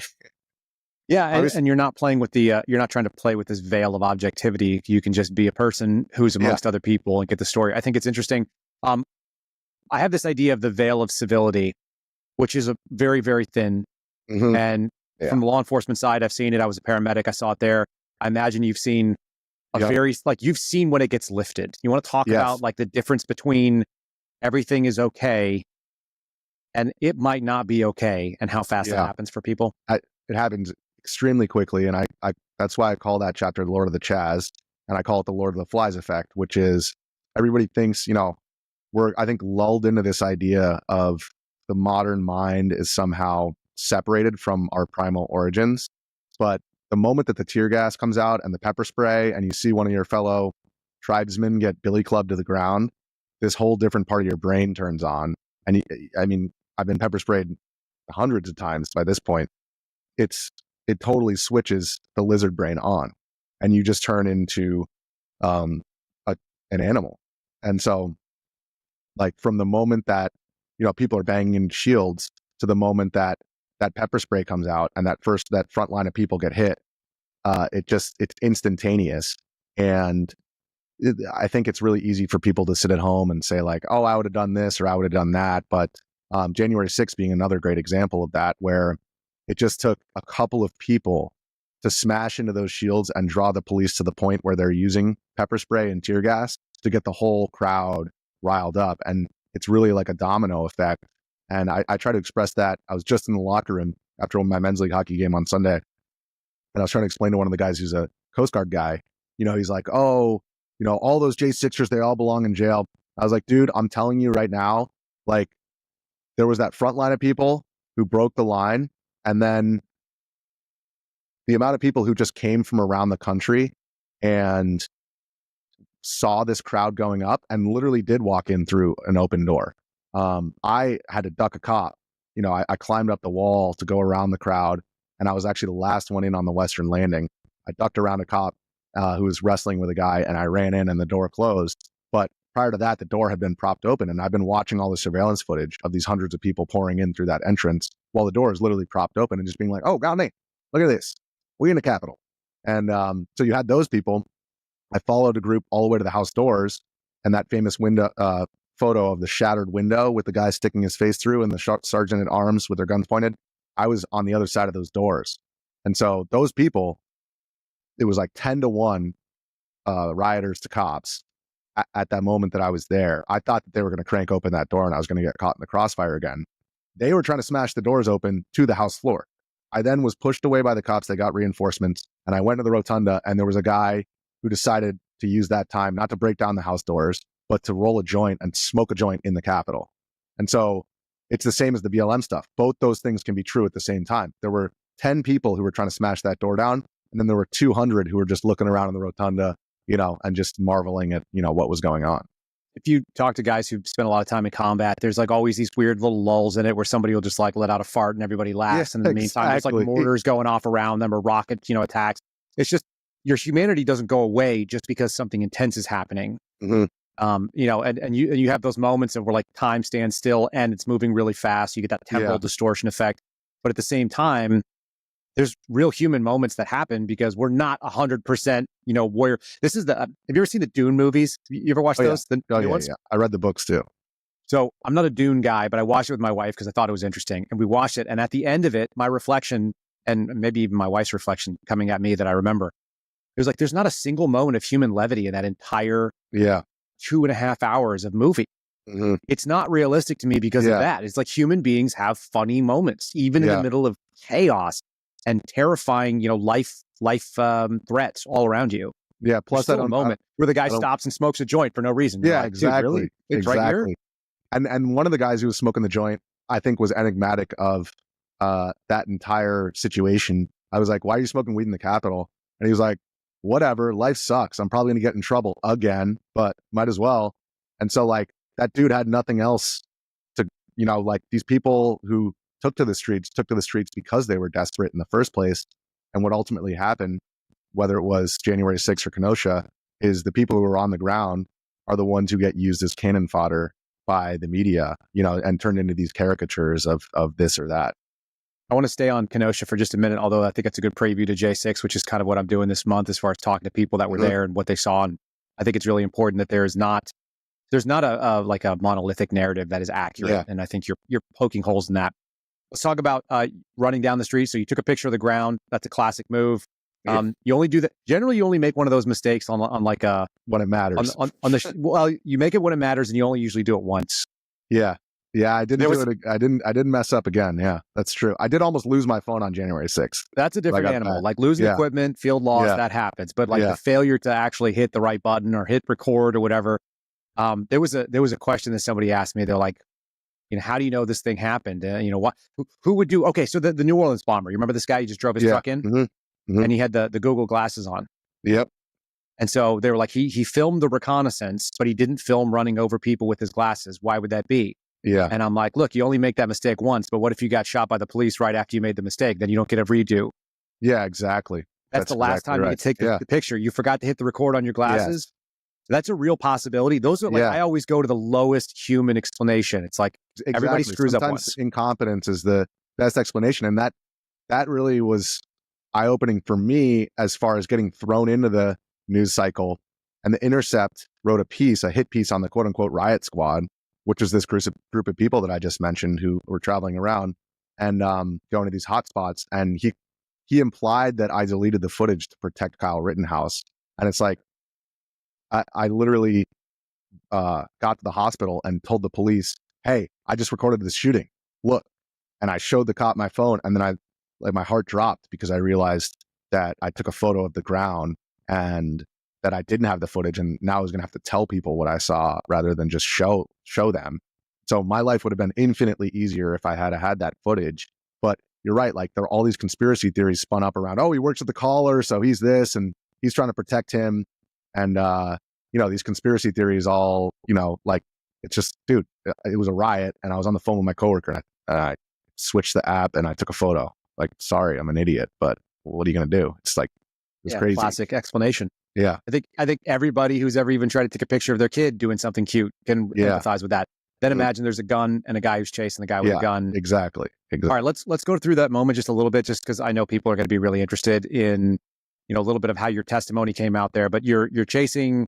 You didn't know Rosenbaum before. You hadn't talked to him or seen him. So I guess now, like in hindsight, I realized that he was in some of those clips that I saw in the hotel confronting the rifleman initially in the gas station. So I didn't realize that those are the same people. But that was one of the things that came out in the trial is like the prosecution kept on focusing on that. Like you never met Rosenbaum. You had no clue who he was or where he was coming from. So how could you possibly have known what was going through his mind in the moments before the shooting? And they asked me a million different ways. And I said I wasn't going to swear on the stand. And finally, I got so frustrated. Like the most viral moment of my testimony was he screamed, as you said, he screamed F you, and he reached for the weapon. So like, what do you want me to say? Like, I saw this dude run after him, and then the guy he was chasing stopped, and then he said F you and dove for the gun. And they were, on Tucker Carlson, I said, as he was falling, and they tried to imply that meant that he had fallen and then Rittenhouse had shot him in the back. And I was like, no, he went from lunging, and then when what he was lunging at dodged and he was now in the midair and what he was lunging at was no longer there, you go from lunging to falling. And the amount of time from the lunge to the gunshot was a fraction of a second. And it was 4 shots in 0.7 seconds. So, this idea of like, everything is just like so easy to put into a neat little package here. It's like, no, dude, this all happened in 2 seconds. And and everything looks good in instant replay. Boom, boom, boom, boom. And that's it, And so like, I don't know what you want me to say, other than the fact that like, it was so blatantly obvious what I saw from 15 feet away. And that's how close you were to it. Yeah. And so, like I said, I told the police, the night of that I stepped out of the way right before, and I think that's part of your own mind trying to take agency over the situation. Like I couldn't grasp the idea that my life was in the hands of that 17-year-old and how he handled the weapon in that moment. And so I told them that I, stepped out of the way, but you can see it's just a fraction of a second after the shooting that I stepped to the side, and then I stamped my feet to make sure I was okay and ran over.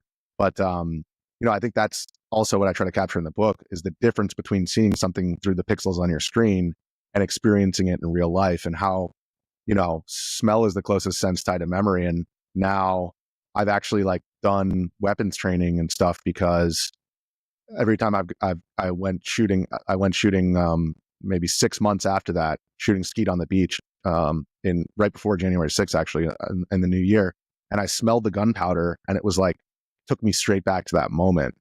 And that's the involuntary part of your memory where I'm telling you right now, my memory of it. And I don't really feel much because I'm taking out this book that I've memorized and I dust it off and I reread it, what I remembered. But the part of your mind that is not tied to that rationality, if I hear a gurgle, that sounds like Rosenbaum drowning in his own blood. Or if I smell sulfur or gunpowder, it immediately takes me back. And like my heart was beating. I wanted to just drop the gun.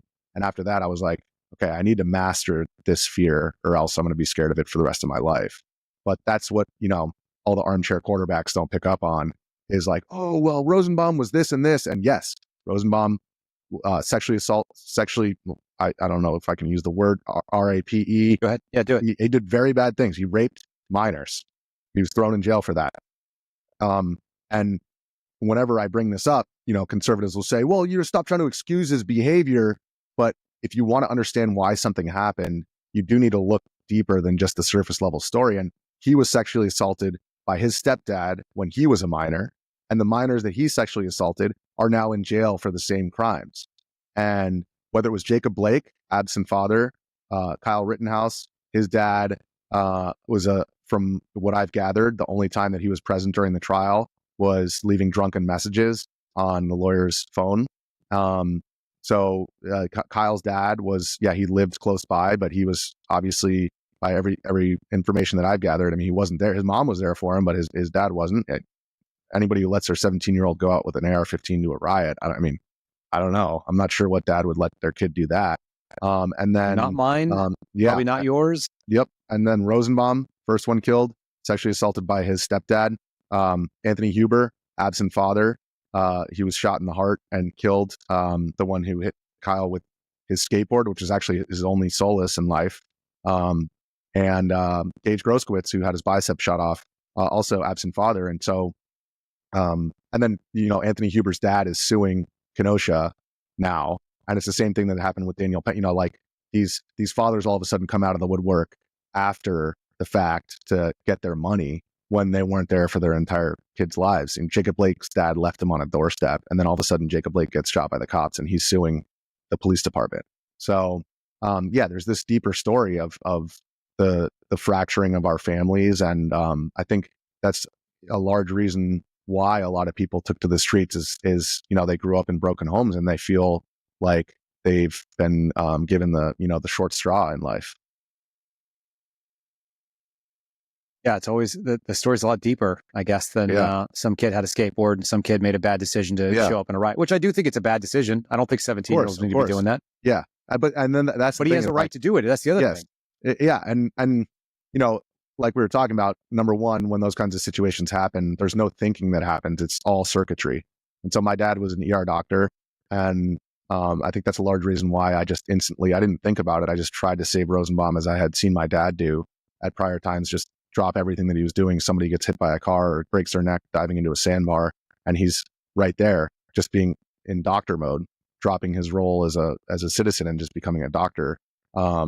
So, I tried to save him, and I had this experience of being in the back of the car as he's choking on his blood and telling him everything's going to be okay, just trying to comfort him and looking him in the eyes and comparing his death that I witnessed to my dad's. My dad saw he had a 5-year battle with cancer, and he saw the nurse leave the room, and my two brothers and I and my mom were there, and we knew it was his time. And he looked and had opened his eye for the first time in 3 days, saw the nurse leave the room, and he decided it was his time to go. And he went upwards.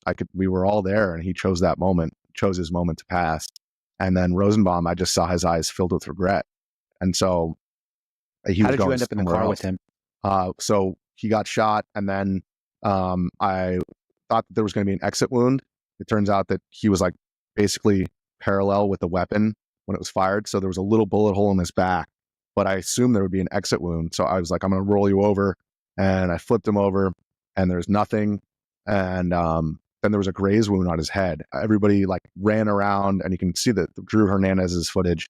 It's really grisly, but so I don't necessarily recommend you watch it. But somebody was like, "Oh, on his head," and he had a shirt wrapped around his head, and you could see this wound here. So I took my shirt off and tried to stem the bleeding there, thinking that was the mortal wound. But then actually a black guy helped me pick him up, and we're intertwined under each shoulder, and we're carrying him. Somebody said there's a hospital across the street, so like it was obvious whatever we were doing wasn't going to help. So we're going across the street carrying him, and my hands are slipping on the blood from this wound, and so then I'm trying to position his shirt and my shirt so that I can kind of cover both. I realized that after the fact that this was a non-life-threatening wound, and this is the one that killed. It went straight down his lungs and then shattered his pelvis. And so there was a car right in front of the hospital, and it was a guy wearing a tactical vest, and he was like, "I work at the hospital. I'll put you in the car. It'll be much quicker." So the other guy, in all this madness, we're loading him into the back, and I jump into the back, and this dude starts punching me, thinking maybe that I was involved. I don't know why. You can see it on Ford Fisher's footage. And shout out to Ford Fisher, who was out there for all this stuff too. I forgot his name, but to mention his name. But so I was loading him into the back, and this dude wearing a mask and a flat brim just dives in with me and starts hitting me. And I thought, like, as I was loading him in, I like felt something on my face, but there was so much adrenaline. I thought I was just like getting bumped. And then all of a sudden I get cracked across the face as I'm in the trunk. It was like a Dodge Durango, so the tailgate is open. And I look, and there's this dude with a mask at the back, and he's cocking his fist for another one. And having an older brother, I'm pretty good with the little brother crab kick.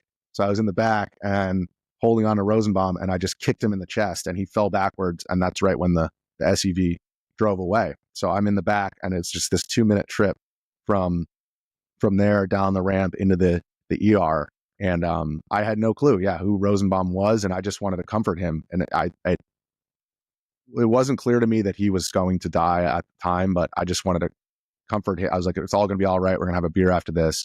And I've recounted that story, and everyone's like, well, he's a pedo and he deserved what he got. But just a person that's bleeding in front of you. Well, and there's no way that you can't rationalize the impression that made in your brain after the fact and be like, well, he got what he deserved, so I can just forget about it and it's all okay.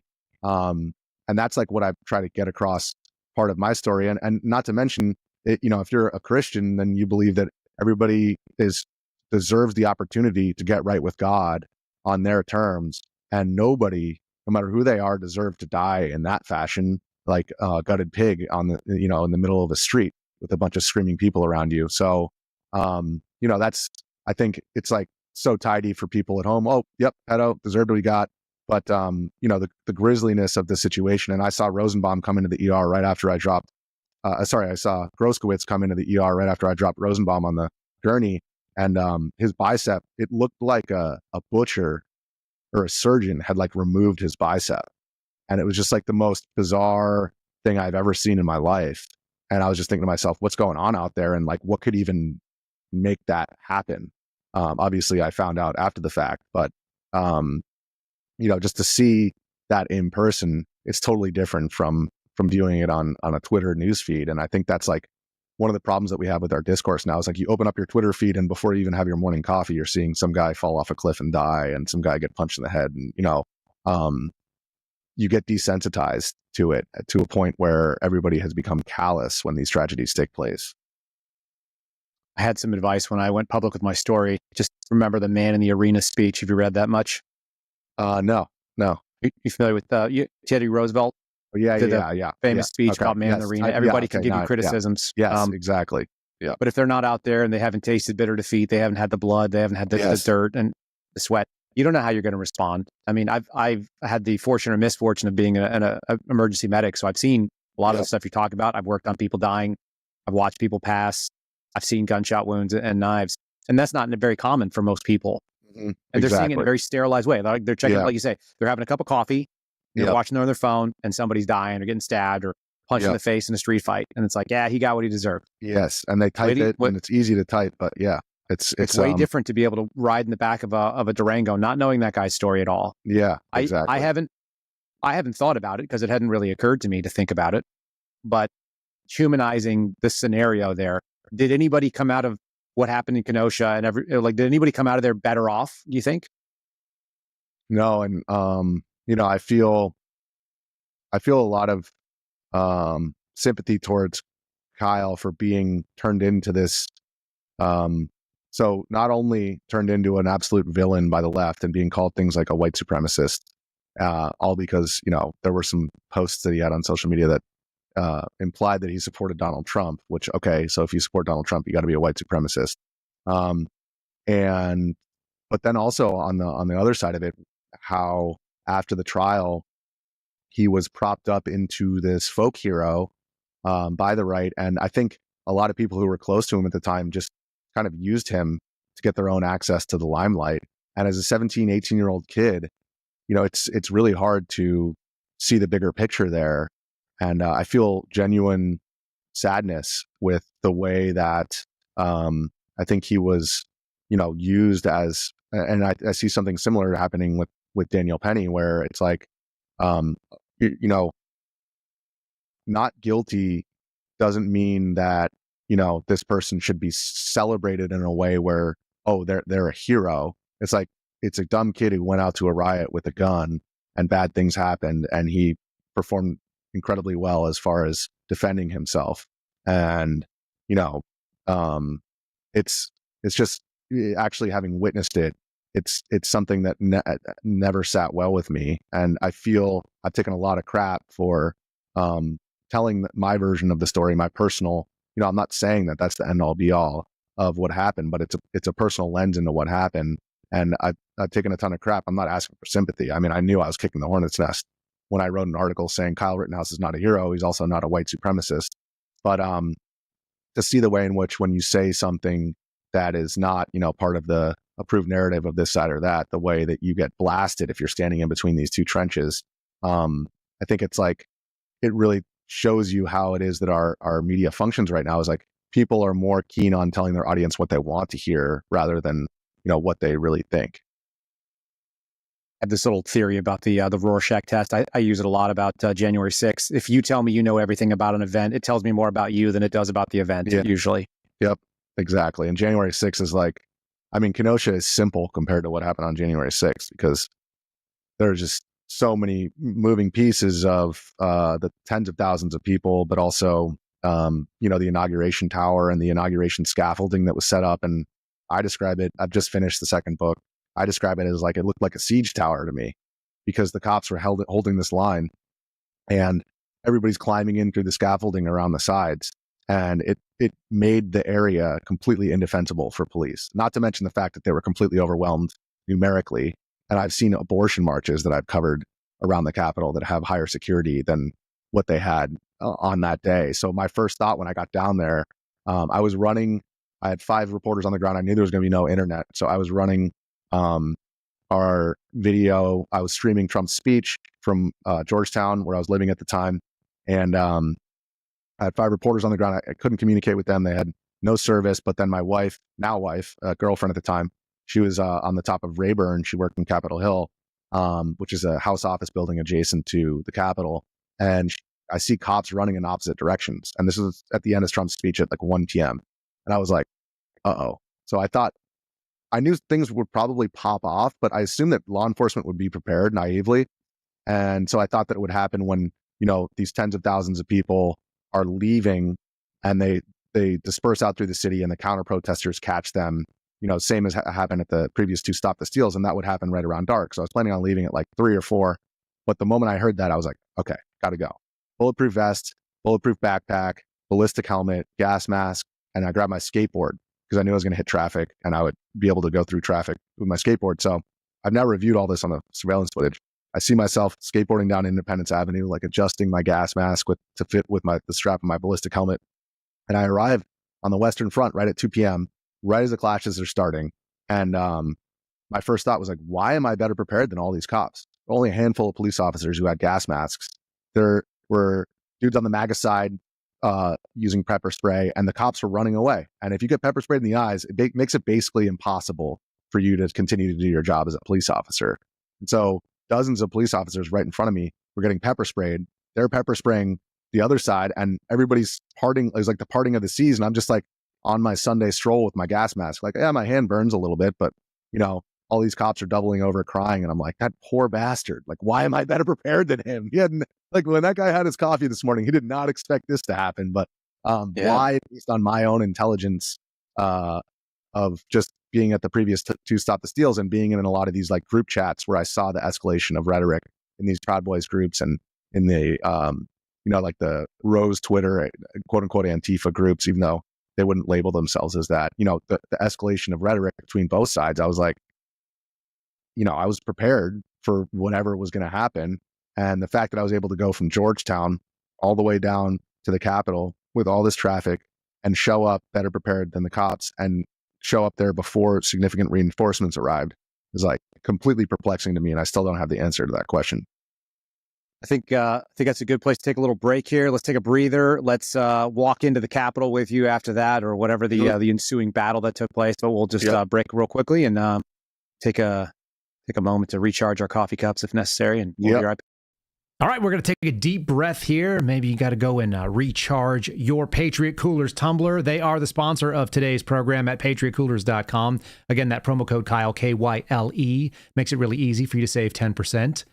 You can find all kinds of great stuff, including the things that we have on our wall. Maybe you're interested in the Suspendables collection. You can get the upside-down flag. You can actually do a custom engraved piece if you're so inclined. You can get the badge that we have over here. That's the 20-ounce for reference. That's the 30-ounce. On the floor next to me is the 40-ounce, and of course, I use the 19-ounce and the 16-ounce as well. Yeah, I am a complete maniac. I like all their products. I really do, and I spend my own money on them. I recommend if you're in the market, you guys do the same, and if you're not, no harm, no foul. You can appreciate the conversation and just keep them in mind when you're out there shopping for maybe a corporate gift. Maybe you're trying to find something for a Valentine's Day. They're far better than like a Stanley. They say Patriot on the side of them. They come from a good American company in Houston, Texas. Again, it's patriotcoolers.com, patriotcoolers.com, that promo code KYLE. And make sure you check out the show description. You'll actually see in the notes where you can actually click right through. Very easy for you guys to do.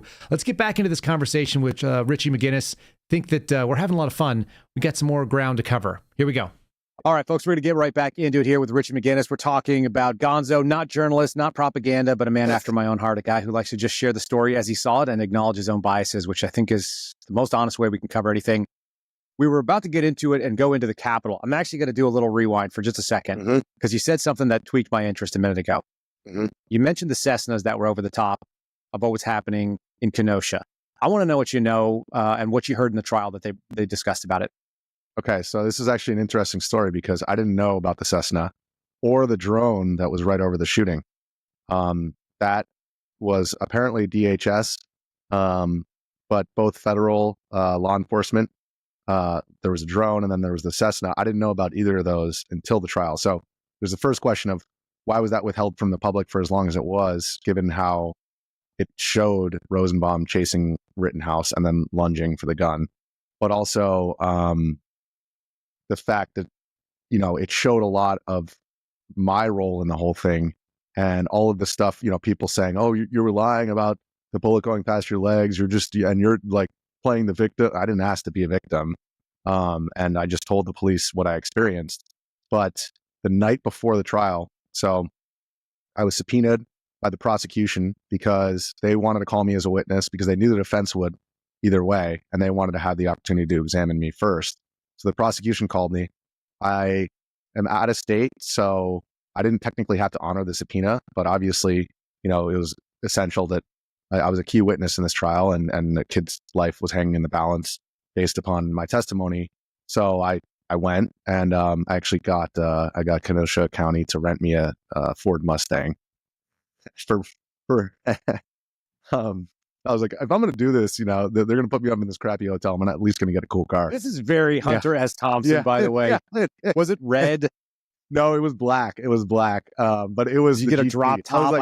I wanted it wasn't drop top. It was cold. It was November. Yeah, it was like this. It was a black Mustang GT, and I was like, how much extra is that? They're like, oh, it's triple. And I was like, yeah, sounds good.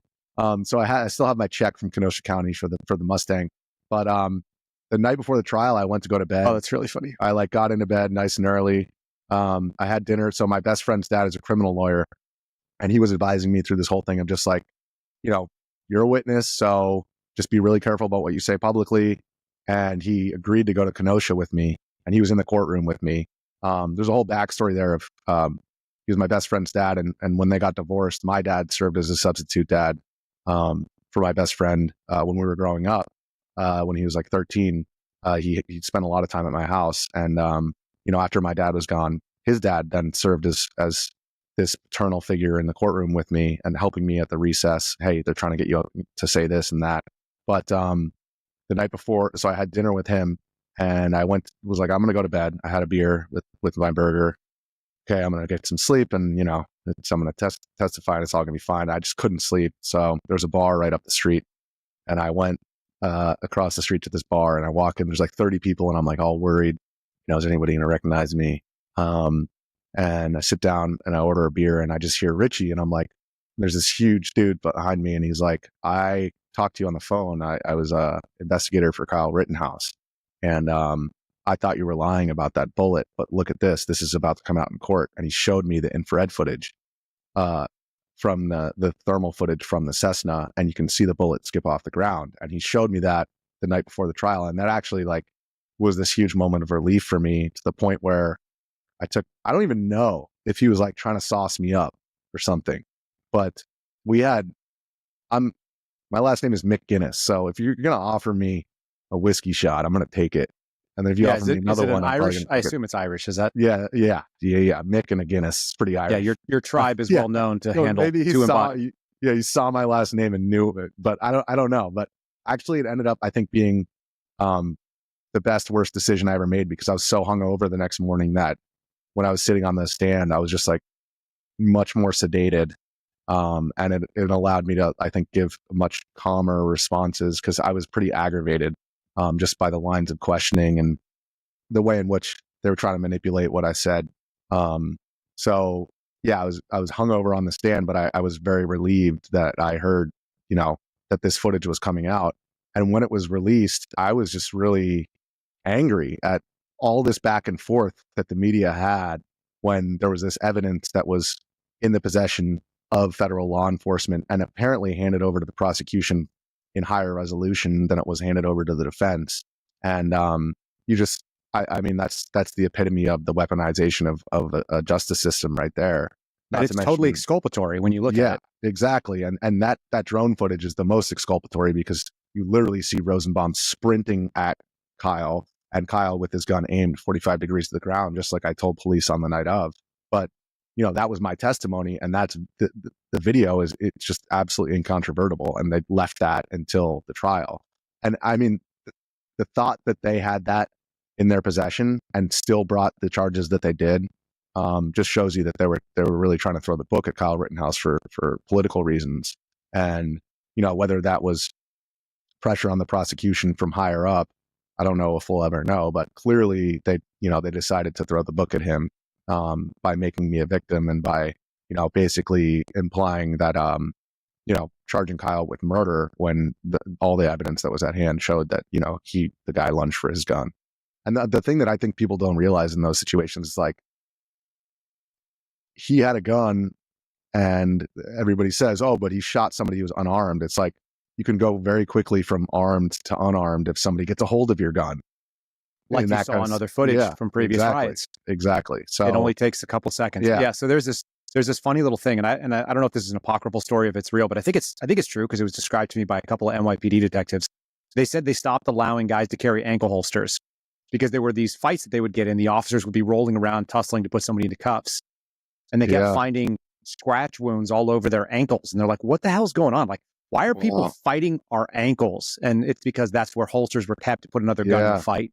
And so they just said, this is a vulnerability. You can't put them there anymore. And so they stopped that policy, is what I was told by the NYPD guys. And they're pretty senior dudes. It makes sense. It just takes a very quick second, for somebody to go from armed to unarmed, as you said. Yeah. And the NYPD, I noticed covering the autonomous protest there, they use the billy club instead of the pepper ball. And I think that's much more effective, because if a dude comes up to you with a billy club and he's like, move back, or I'm going to whack you with this club right here, that's much harder to be like, no, I'm not going to oblige your request, compared to in Portland, where they come out with the pepper balls and you have your shield and you're hiding behind your shield, and it's at a distance, and these guys are behind gas masks. Whereas the NYPD, they just walk up with short sleeves and they're just like, I'm going to whack you with this thing. You're like, And okay, it's yes, sir. Yes, yeah, sir. yeah, it's real personal. I saw the guys, the DC Metro guys have the big sticks too. The real riot squad, like they look like mech warriors too. They're armored up and they do not look like people you want to tangle with, and you don't want to get tapped by one of those sticks at all. Oh, I got tapped with one of those sticks when they tried to take down the Jackson statue. I believe this. I want to hone in on the actual trial. Did they bring in the agent, the pilot, or the sensor operator that was running the Cessna footage? No, I believe that from what I recall, honestly, I testified pretty early on. Like the rest of it is like a blur because so much of it was caught up in my own fear of getting thrown in, Kyle getting thrown in jail because of my testimony. And not that affected what I said, I had to separate myself from that. And you had this doe-eyed kid staring at me the entire time I'm on the stand, and I had to just ignore him because my job was to say what I saw, not to say what would get him out of jail. And obviously the criminal justice system did end up, shaking out, I think, a lot more truth than the media was able to. But I think to answer your question, the police officer was interviewed, one of the detectives, and he was the one who described, that footage. I don't recall. Because they usually get somebody to validate footage like that. Yeah. I'm trying to remember whether or not I don't think they interviewed the guy who was in the Cessna though. My other or question anybody who was the specific agents who were involved. I don't think they put them on camera. Did they ever allude to the fact that there may have been a physical surveillance team on the ground watching this too? No. So that's a question that I have is like, if they did and they had human intelligence on the ground, then why wasn't there communication between the FBI and federal law enforcement and the National Guard, who were out there in numbers, but only protecting the courthouse, and the local law enforcement, who obviously could have used help in ascertaining where the hotspots were? And, so why was this allowed to happen if, our federal law enforcement was already zeroed in on this being a major hotspot of unrest? Yeah, as somebody who did that for a living, and my job was talking planes onto things so they could, because how does the plane know what they're seeing? They don't know what to focus in on without a ground spotter. That's the only way that I've ever seen it. Exactly. There may be some examples of it. It's just not that common. Mm-hmm. For me, the question has always been, was there my old guys, special operations group, SOG, FBI surveillance agents, sitting in cars somewhere there watching that, and could they have testified to the exculpatory stuff as well? It bothers me because we don't have an answer. We don't. And I have buddies who serve similar roles in the FBI and Secret Service, and we're out on the ground during this BLM stuff, and hearing their side of it, it's almost like, in a weird way, where I had more in common with the police than I did with the protesters / rioters, because the cops were nobody's friends at that time. So, if you were doing your job properly on the ground, filming these protests, you weren't anybody's friend either. I felt kindred spirits with these cops as I'm watching them get yelled at and stand there and take it, because I had to do something similar of like bite my tongue of what I really think and just draw out the truth from these people and gain their trust to tell me what they really think. All right, I've addressed this to the level that I'm most interested. Mostly, I'm interested if some of my colleagues were breaking. I would love to know. Decorum. And we may get that answer pretty soon. If Cash Patel gets in there, and we can. It's one of those things we really ought to answer the question for the credibility of both law enforcement and for the American people to understand. As we've been dissecting these narratives, and you've obviously been able to participate in a lot of that. See what the media is selling versus what happened. So let's do it with January 6th now. The last we left, you're well prepared. You're on a skateboard. I sort of love this image. How old are you at January 6th? You're 20, 31? I was still 31. Yeah. I guess so. I guess I was 30 in Kenosha, and then I was turned 31 in September of 2020. All right, so 31, gas mask. What color are you wearing? So I'm wearing at that time. So like at the previous Stop the Steals, I would try to wear something that would allow me to blend in with both sides. So, like for example, at Stop the Steal 2, anybody who was wearing like a MAGA hat would not be allowed into BLM Plaza. And I wanted to be able to switch between the two sides. And so I would wear like Stop the Steal 2. At Stop the Steal 1 and 2, I wore this hat. 9/11 was an inside job, but it was black. it was like a InfoWars hat, but I wore it specifically because it was black, so it could be identified as Antifa. But if you really looked, and if I got confronted, they could read my hat, and then the MAGA dudes might be more open to. And there's an irony there where that hat would have been left wing 10 years ago. But for sure. Oh yeah, yeah, for sure. So I have so I'm just going to share a funny little anecdote. I walk between. I'm a big pro Second Amendment guy. I'm a big gun guy, and I've walked through people who were protesting and fighting that were anti-gun, moms against, or whatever it is, every town, and moms demand action, and these like really pro NRA people in front of the NRA's headquarters where they were shutting it down for protests. This happened probably about the same time. Yeah. And I was walking around, and I'm wearing a black hat, and it has a big G on the front of it. On the back, it says Geisley Automatics, which is a weapons manufacturer that makes a high-end trigger, and they make weapons as well. So they were the ones that made my rifle that I carried on duty. But also, when people would ask me, they'd see the G and it was black and it didn't mean anything to them. And I was carrying around a box of gummy bears. And so they're like, what's the G for? And I'm like, gummy bears. Yeah, exactly. Yeah. And I would just give, and they'd go, I don't want any. And I go, they're organic. And then you get everybody to, you get the lefties to get it because it's organic. You give it to the right. It's my version of White Claw. The White Claw, exactly. I just found it interesting to go blend into crowds that were pissed at each other. Because I do have the same instinct. Steal that, gummy bears. It's really funny, especially if you get the organic ones from Costco because they're cheap. You get like 75 in a box, and two people are fighting, and you go, "Hey, gummy bears," and they go, "No," and you're like, "What's going on over here?" And then it's an icebreaker. Yeah, somebody will take one, the other guy will take one, and they'll stop fighting and they'll have a conversation. Yeah, it's interesting as a human experiment. So absolutely. And so so I was wearing a multicam. You're an urban multicam. Yeah, I was wearing khakis and a black hoodie. So the black hoodie would allow me to go. It was kind of best of both worlds in my mind. You look like a Fed is what they were going to say. Well, then that was the problem when I showed up, was that I was so well prepared that by the end of January 6th, by the time we were getting forced out, I had my congressional press credentials in my hand. So I was credentialed to be in there, even if there wasn't a riot going on. And I was holding it up during the Capitol crush when in the rotunda, when everyone was getting forced out, and there was like hundreds of MAGA protesters and rioters pushing against the police, and like 50 police in this concentrated area right around the door of the rotunda pushing back. And I'm stuck in between the two sides. I'm literally incapable of going anywhere, even to the point where like I asked this cop to take his billy club off I think I said tummy because it was easier to say than stomach at the time, with it forced up in my stomach, but he removed it. And like there was this moment where you can hear everybody screaming like, please, like, the MAGA dude's just the same as the cops. So everybody was stuck in this situation. But one of the officers, because I had my gas mask and my ballistic helmet, he just figured I must have like taken the credential or something like that. He's like, why are you in here? And I'm like, I'm doing my job. I'm not going to trust anybody else. That's my job, is to be here. I have to film it. I have to do it. And the guy ripped my credential out of my hand. So I'm like, now I'm going to get arrested. And I'm like, that cop took my credential, but it was such mayhem that I didn't get my credential back. And as they're pushing us out the east doors, the Columbus doors, those main huge doors. And this is, I'm now realizing through surveillance footage, because I don't remember what happened because of what happened next. I was getting pushed. So I'm like 4 back from the door, and I've got my camera up, periscoping it so that I can see what's up front. And this dude behind me starts pushing me. And then another dude, there's like 3 dudes behind me, can see it in the surveillance footage, pushing me with my gas mask and my ballistic helmet and my phone. And I get pushed into the shields where the officers are trying to clear that last door so they can close it.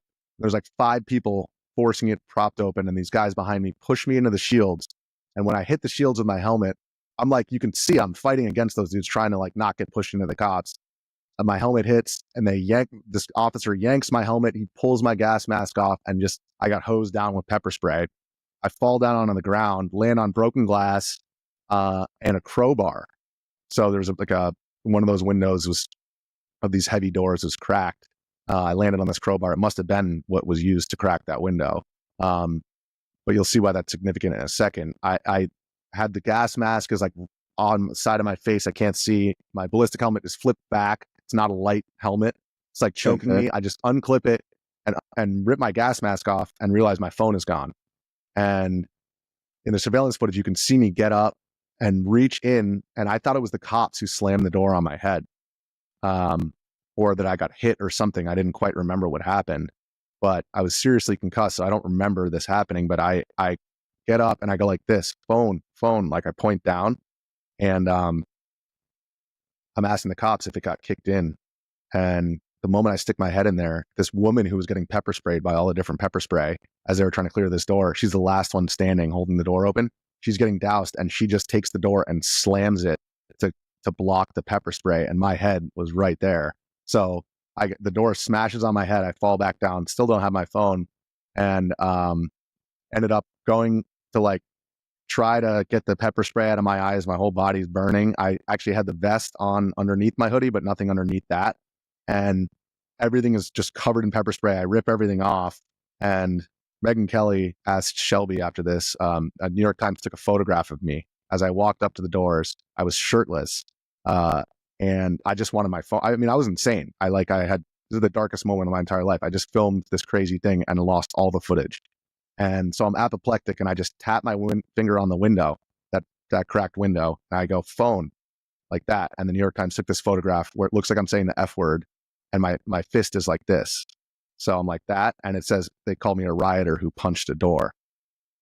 And I was credentialed. The New York Times relied on my footage after Kenosha. They relied on my footage, my interview of Rittenhouse. I talked with their forensics team about my whole story for like 5 hours, like in the middle of the night, 2 nights after the shooting, helped with their forensics investigation. And they still, didn't even take that into account. They just were like, oh, this guy looks like a knuckle-dragging Trump supporter. And look, he's shirtless. Yeah, he's a rioter who punched a door. So implying that I shattered that window, number one. And number two, calling me a rioter when I was credentialed by the House Radio TV Gallery. So, and I get into this in the second book, but I had this moment with the New York Times where I was like, what are you guys doing? I was credentialed, make a correction. So then they said, okay, he wasn't a rioter. He worked for the right-wing Daily Caller. They used that qualifier of right-wing to imply that I was still somehow adjacent. And our lawyer at the time was like, oh, we got it all figured out. We're good to go. The Daily Caller lawyer, he was representing the Daily Caller. I was representing myself. I was CC'd with the New York Times head of counsel and their editor-in-chief. And I was like, I'm not done yet. So I sent this unhinged email, which I will publish for better or worse, but it is what it is. Good. I was a little emotional. But I was like, what about the fact that you claimed I punched a door? And why did you use this word right wing as a qualifier? And so they made another correction. Okay. And you have to actually write when there's a correction. They made another correction. Okay, he didn't punch a door. He said he was looking for his phone, but they left right wing in there. So I hired a lawyer. I went through 20 different lawyers, talking to all them. Finally hired the guy who was right for the job. And you tune into the second book for the story on the third correction. But I can tease that they didn't issue a correction 6 months later. They still edited it. So they had their tail between their legs by that point. That makes sense. What about the phone? Yep. Did you get it? I got the phone. So I did get the phone. So like I was only at that window for 2 seconds because this guy tapped me on the shoulder right afterwards. And it was bizarre. He was wearing a full suit. And this is the next thing that I really remember. He's shows me my phone. And I'm like, oh my, thank you so much. I hugged the dude and everybody's clapping. People were clapping. They saw that I got my phone. That photographer was right there. And by the way, the woman who smashed the door on my head was in a photograph in that same article that the New York Times wrote. It was called American Abyss. And it was time coded 2 minutes later, same woman. And it said a woman who was pepper sprayed in front of the Capitol. So they called her a woman and me a rioter because I look like the knuckle dragger that they want the Trump supporters to look like. And so the joke of the whole thing was Megyn Kelly texted Shelby afterwards. And she was like, how did Richie end up shirtless at another American tragedy? And my answer to that is, do you know how good it feels when you've been pepper sprayed 100 times and it's 15 degrees outside and you take everything off? It feels great. That's true. It's about the only thing that'll make you feel better. No, pepper spray is terrible. But I would take pepper spray 10 times out of 10 over CS gas. You know what I mean? That is correct. Definitely agree with that. Yeah. All right. Well, so all's well. You get your footage. You published this. What was the reception? I published all the footage, a whole Twitter thread. I went on Tucker that night. I didn't even realize until after the fact that Ray Epps is actually in my footage. He was at the base of the inauguration tower, and that was right when he left. So once the confrontation started and the tear gas came out, he left, and like I was literally right. He's right in my footage as this skirmish was taking place in front of me, and all this pepper spray comes out, and he walks away.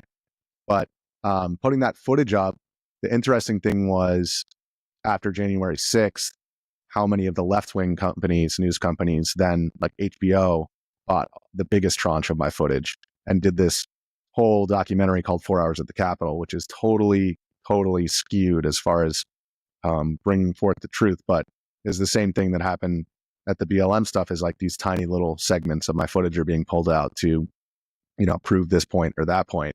So, I just the same as the BLM stuff, I put all the footage out there, whether what was happening in there was savory or not. But the most viral video that I recorded was what I said, a man smokes a doobie under the rotunda. And every single national and international news outlet was like the so-called Capitol Rotunda doobie smoker. So I gave him that moniker, and he was like, "Oh, like, I don't blame you for getting me arrested." I'm like, dude, I'm pretty sure you would have gotten arrested no matter what. But also, like, I'm just doing my job. There may or may not have been some surveillance footage of this. Smoked it in the Capitol, right? But the fact that was the one that went viral, I think, just shows you how surreal everything was. But I think the weirdest part for me after the fact was that some of the people like Julio Rosas, who was in the Capitol in that crush right next to me, I didn't realize until after the fact. I can see him in my footage. Like, he's a little bit shorter. Poor guy was just sandwiched in there.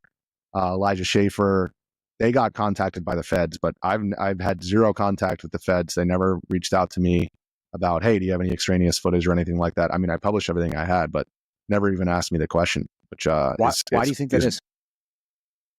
I don't know.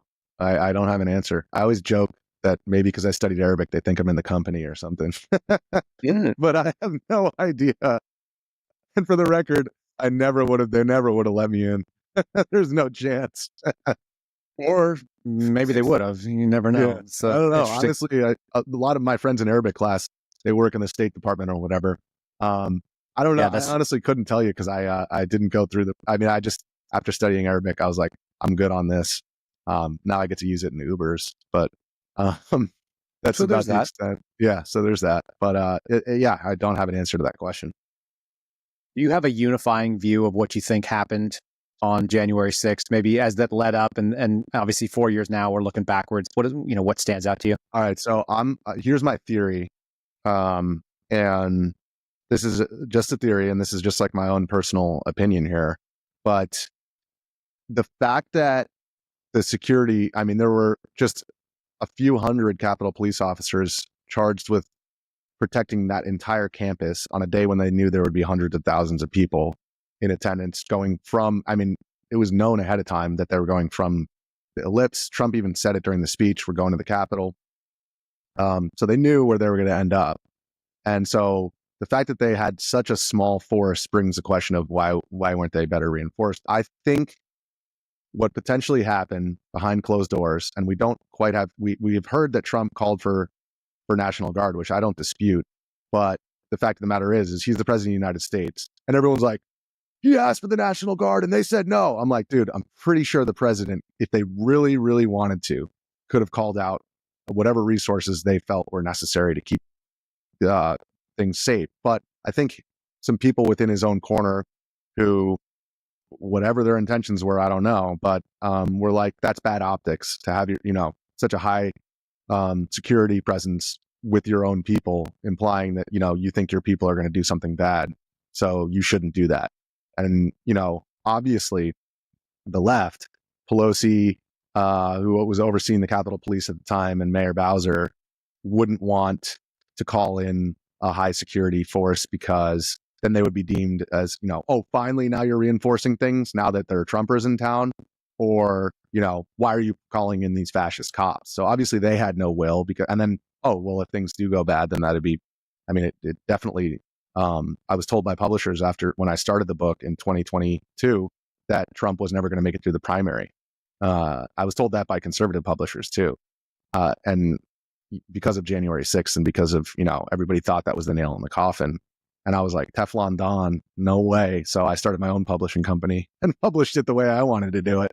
But yeah, I think that, and everyone was saying DeSantis, so he's gonna beat Trump, and I was like, I've met them both, and there's no chance. I'm sorry. What you want to happen isn't what's going to happen. I think the media has a tendency to think that it's the former rather than the latter. Well, that seems objectively true. Yeah, a lot of people, prognostications are all out the window, it seems like. Yeah. Everybody who's an expert doesn't seem to know. It's almost like, I actually had a moment after January 6th. It was like a couple months later. I was at a bachelor party of one of my friends. And we all grew up outside New York. And, that whole perspective that I came from initially that we discussed earlier. And they're all like, oh, those dumb Trumpers, those idiots, those knuckle draggers, yada, yada, yada. And there were like 10 guys at the dinner. I was like, hey, dudes, let me just ask you something. Raise your hand if you know how to change a tire. And like one or two of the dudes sheepishly raise their hands. I kind of know how to change a tire. I was like, yeah, guess who's changing your tire? The MAGA dudes. And who's the stupid one? Your car gets a flat tire and you're completely helpless without them. And so I think there's an aspect of like, the more detached you are from this whole beltway way of thinking, the better insight you have into what's really going on, because you're not, like totally, your perspective isn't skewed by this like completely detached perspective of reality that occurs from these ivory towers. Where do you think this country goes from where we've gone? If you were going to trace the swing, let's say just in your lifetime of kind of the evolution of the orthodoxy, where do you think it's going and where has it been? Well, it's been really interesting to see the Silicon Valley, just all of a sudden lining up in the Trump camp. And we're talking like in the last couple of days, we've seen Mark Zuckerberg come out and complain. Yes. So did you follow before we even answer that deeper? Yeah. Did you follow the Twitter files drops out? Goodness. So I picked up the Hunter Biden laptop from Rudy's apartment on October 28th, right before the election. We were the second outlet to get it after New York Post. So that story's in the second book.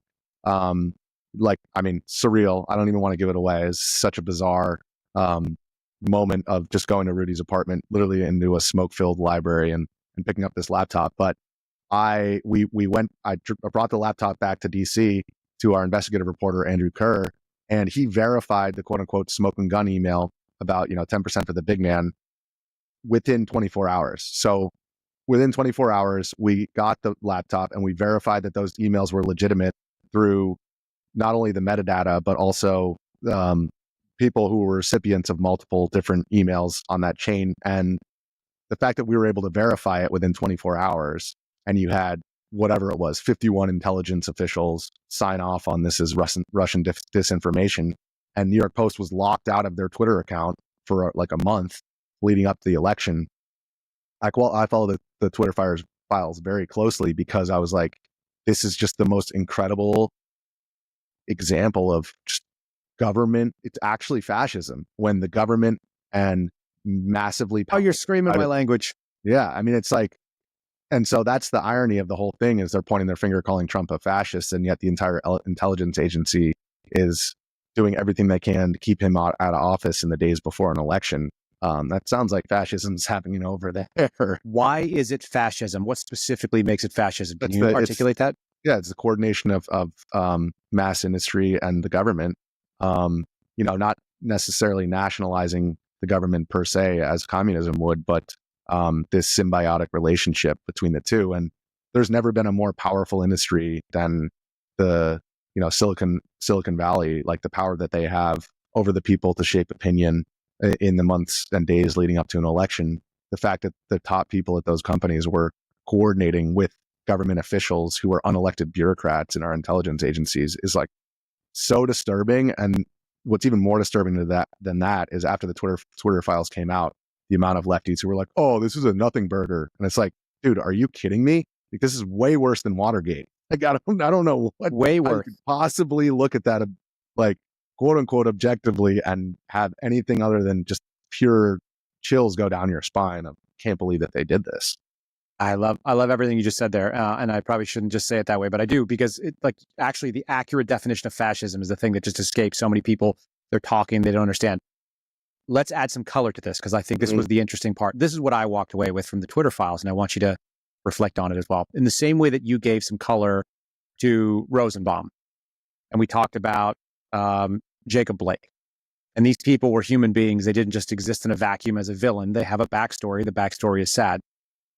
To me, what I found very interesting is that the way that the Bureau, the FBI, my former girlfriend, and the other intelligence agencies who operated through them, the way they approached the tech companies was very specific. And it was Kash Patel, government gangster, or government source handling is a really easy way to look at it too. And it's like, man, you know, the gangster version of it is this. It's a really nice business you built over there. It'd be a shame if we had to overregulate it and make you spend a bunch of money trying to make yourself compliant. That's the government gangster version. The law enforcement version is, sounds like you got a lot of problems that are going right now. I'd love to help you out with that. I want to make sure that you're able to help me out too. Would you like to come and work with us instead of against us? And so those are the two. It's carrot and stick. It's, here's your option. That's, you help us and we'll help you. Or the cost is going to be significant, because we saw things like Mark Warner coming out and threatening a bunch of regulations, all this kind of stuff. Do you see that in that? Yeah. That sort of like wider context? Yeah. So from my perspective, running a video business on Facebook and YouTube primarily during that time period, it was definitely, we're going to make things really bad for you if you don't play ball. Because if you put stolen next to election, even literally got a strike for streaming a Trump speech where he said, and like, I loved our YouTube rep at the time because she's playing this difficult role of like, she's representing a lot of different conservative outlets and like has to inform them, hey, you guys got a strike. Oh, why? Well, stolen an election, we're side by side, and can't put those two words together. And I'm like, from what? What video was it? She's like, oh, it was a Trump rally. I'm like, so we're streaming the former president talking to the public, and it's getting us a strike on YouTube. And it's noteworthy. On Facebook. Right. Yeah. And 3 strikes, and my business that I spent at that time, I was there for 5 years, spent 3 years building it from 1 person to 10 people. And I have all this overhead of keeping all these people employed. You get 3 strikes on Facebook. That's our primary revenue. See you later, everybody. See you later, the business that I spent all those years building, blood, sweat, and tears. So there's no choice in that situation. From the government side of things, of why did the government, why were they complicit in coordinating? I mean, I think it all comes down to Donald Trump and the unelected bureaucracy of our intelligence agency feeling threatened by, you know, his claims that he's going to release the JFK files or the Epstein files, or, you know, there's a lot of dirt that, I mean, just look at Hoover's FBI, you know, there have been unsavory, and I don't think, you know, people say either that our intelligence agencies are rotten and they need to be just thrown away, or they're great and they can't be questioned at any cost. It's an irony that the lefties are now the ones saying don't question the intelligence agencies. It is a deep irony. Yeah. But I think, you know, regardless of like where you come from on that spectrum, I think everybody should be able to acknowledge that America is the best place, best country in the world, because everybody comes here for a reason, for opportunities. But also, we've inherited the sins of colonial empires of the past. We're enforcing borders that were drawn at the fall of the Ottoman Empire with the specific intention of dividing and conquering these peoples. And we're enforcing those borders now. We're inheriting the sins of the French and colonial empires, and we're perpetuating those sins. And so you can be patriotic and acknowledge the fact that America isn't always benevolent, both domestically and abroad. And that's like the same nuance that I think is lost in the discourse right now. It's like you can walk and chew gum at the same time. Yeah, there's not a lot of nuance. In fact, if you don't agree with everything I say, now I'm going to destroy you and come after you full speed. What a weird moment to be alive. Okay, so we talked earlier. I distracted you from the orthodoxy, but where it's been, where it's going. You know, do you have hope in the way this nation's trending in the last, let's say, couple months, based on what you've seen? I do, and I think if you look at previous paradigm shifts in American history, it does take an aspect of creative destruction before you can move forward. And like I think the last major paradigm shift I talk about in the book, the election of 1896 with William Jennings Bryan, where he lost to William McKinley, but he was this 36-year-old dark horse candidate who came out with this cross of gold speech at the DNC. and captured the nomination based upon this populist idea of alleviating the difficulties of the Gilded Age, the separation between the rich and the poor that was so vast at that time, probably the biggest gap that existed until now. He was able to initiate the pivot of the Democratic Party from the party of the South to the party of the working class. And if it hadn't have been for all of these Republican victories that took place over the late 1800s, leading up to the turn of the century, then the Democrats wouldn't have figured their stuff out and found a new playbook. And so I think that that's happening on the flip side now, where the Republican Party and Trump was able to capture all of these minority groups and working class groups that the Democratic Party had dominated for so long, because, the same reason that people started saying, maybe I shouldn't vote Republican anymore. Maybe I should look to the Democratic Party because the Republicans had been dominating for, 10 presidential cycles. And now, what have they done for us? So I think in the midst of this shift, we will see not only the Republican Party change and be more accountable to the working class voters than they were in the past, but also I think eventually, doesn't seem like it right now, the Democrats will just be forced to change or face extinction. So I think we'll see a turn away from this identitarian orthodoxy and all the DEI stuff, and the pivot in Silicon Valley tells you everything you need to know about that. We'll just see. Washington might take a little while to catch up. Makes some sense. I don't, I look forward to seeing how those predictions come out. I don't think we can ever kind of perfectly do it, but historical analogs tend to be pretty useful. Let's talk about 2025. What's coming up for you? What do you got going on other than the release of this book, and maybe when that's coming out too? Yeah, so the second one, it'll be coming out in a couple months. I just finished it, and the guy who wrote Jarhead, Anthony Swafford, he's my editor. So he's going through it right now. And after that, I'm going to be on the ground at inauguration. I do have like a family now, so I got to be a little bit smarter. I can't be chasing any more 17-year-olds into dark alleys with, I'm going to be on the ground. And I think really moving forward, I call the publishing company that I started, Pigeon Press, pulp nonfiction, because reality is stranger than fiction these days. And the amount of people just since I started it and came out with this first book that have come to me and said, hey, I've been in DC for X number of years and I have a story to tell. My plan is just to take that same approach of like, look, I'm not looking for people to tell everybody what the end all be all, who's right and who's wrong, but I want to hear your perspective of what you experienced being on the front lines of this or that. So that's my plan in the Trump era, the next Trump era, of just leaning into that at a time when I think everybody else has really dug themselves into their two respective camps. And I think that's an opportunity for people who are willing to, just like think a little bit outside the box. Is your third book going to be something about being in no man's land between the trenches? My third book is the true story of the Stranger Things, actually, because I grew up surfing off this military base. It's in Montauk, New York, and it was the most powerful radar system in the 1950s. And Stranger Things was originally called the Montauk Project. And when they got the green light, they got sued by the guy who wrote the book. There's a guy who was a radio technician who wrote this book. It's full of crazy stuff, time travel, all kinds of crazy stuff that's actually in the first season of Stranger Things, including the Demogorgon. There's like all this crazy stuff. But what I want to write is, having grown up surfing off this radar tower as using it for positioning of where I should line up, I've always been curious, like, what the heck is that huge radar out there? And as it turns out, in the 1950s, according to the government, it was a defunct base, and yet they had the most powerful radar system in the world. And there were hundreds of troops stationed there all the way through the 80s. And according to the government, it didn't exist. So yeah, I want to tell like the true story of like, what do we actually know about that base and what was really going on there.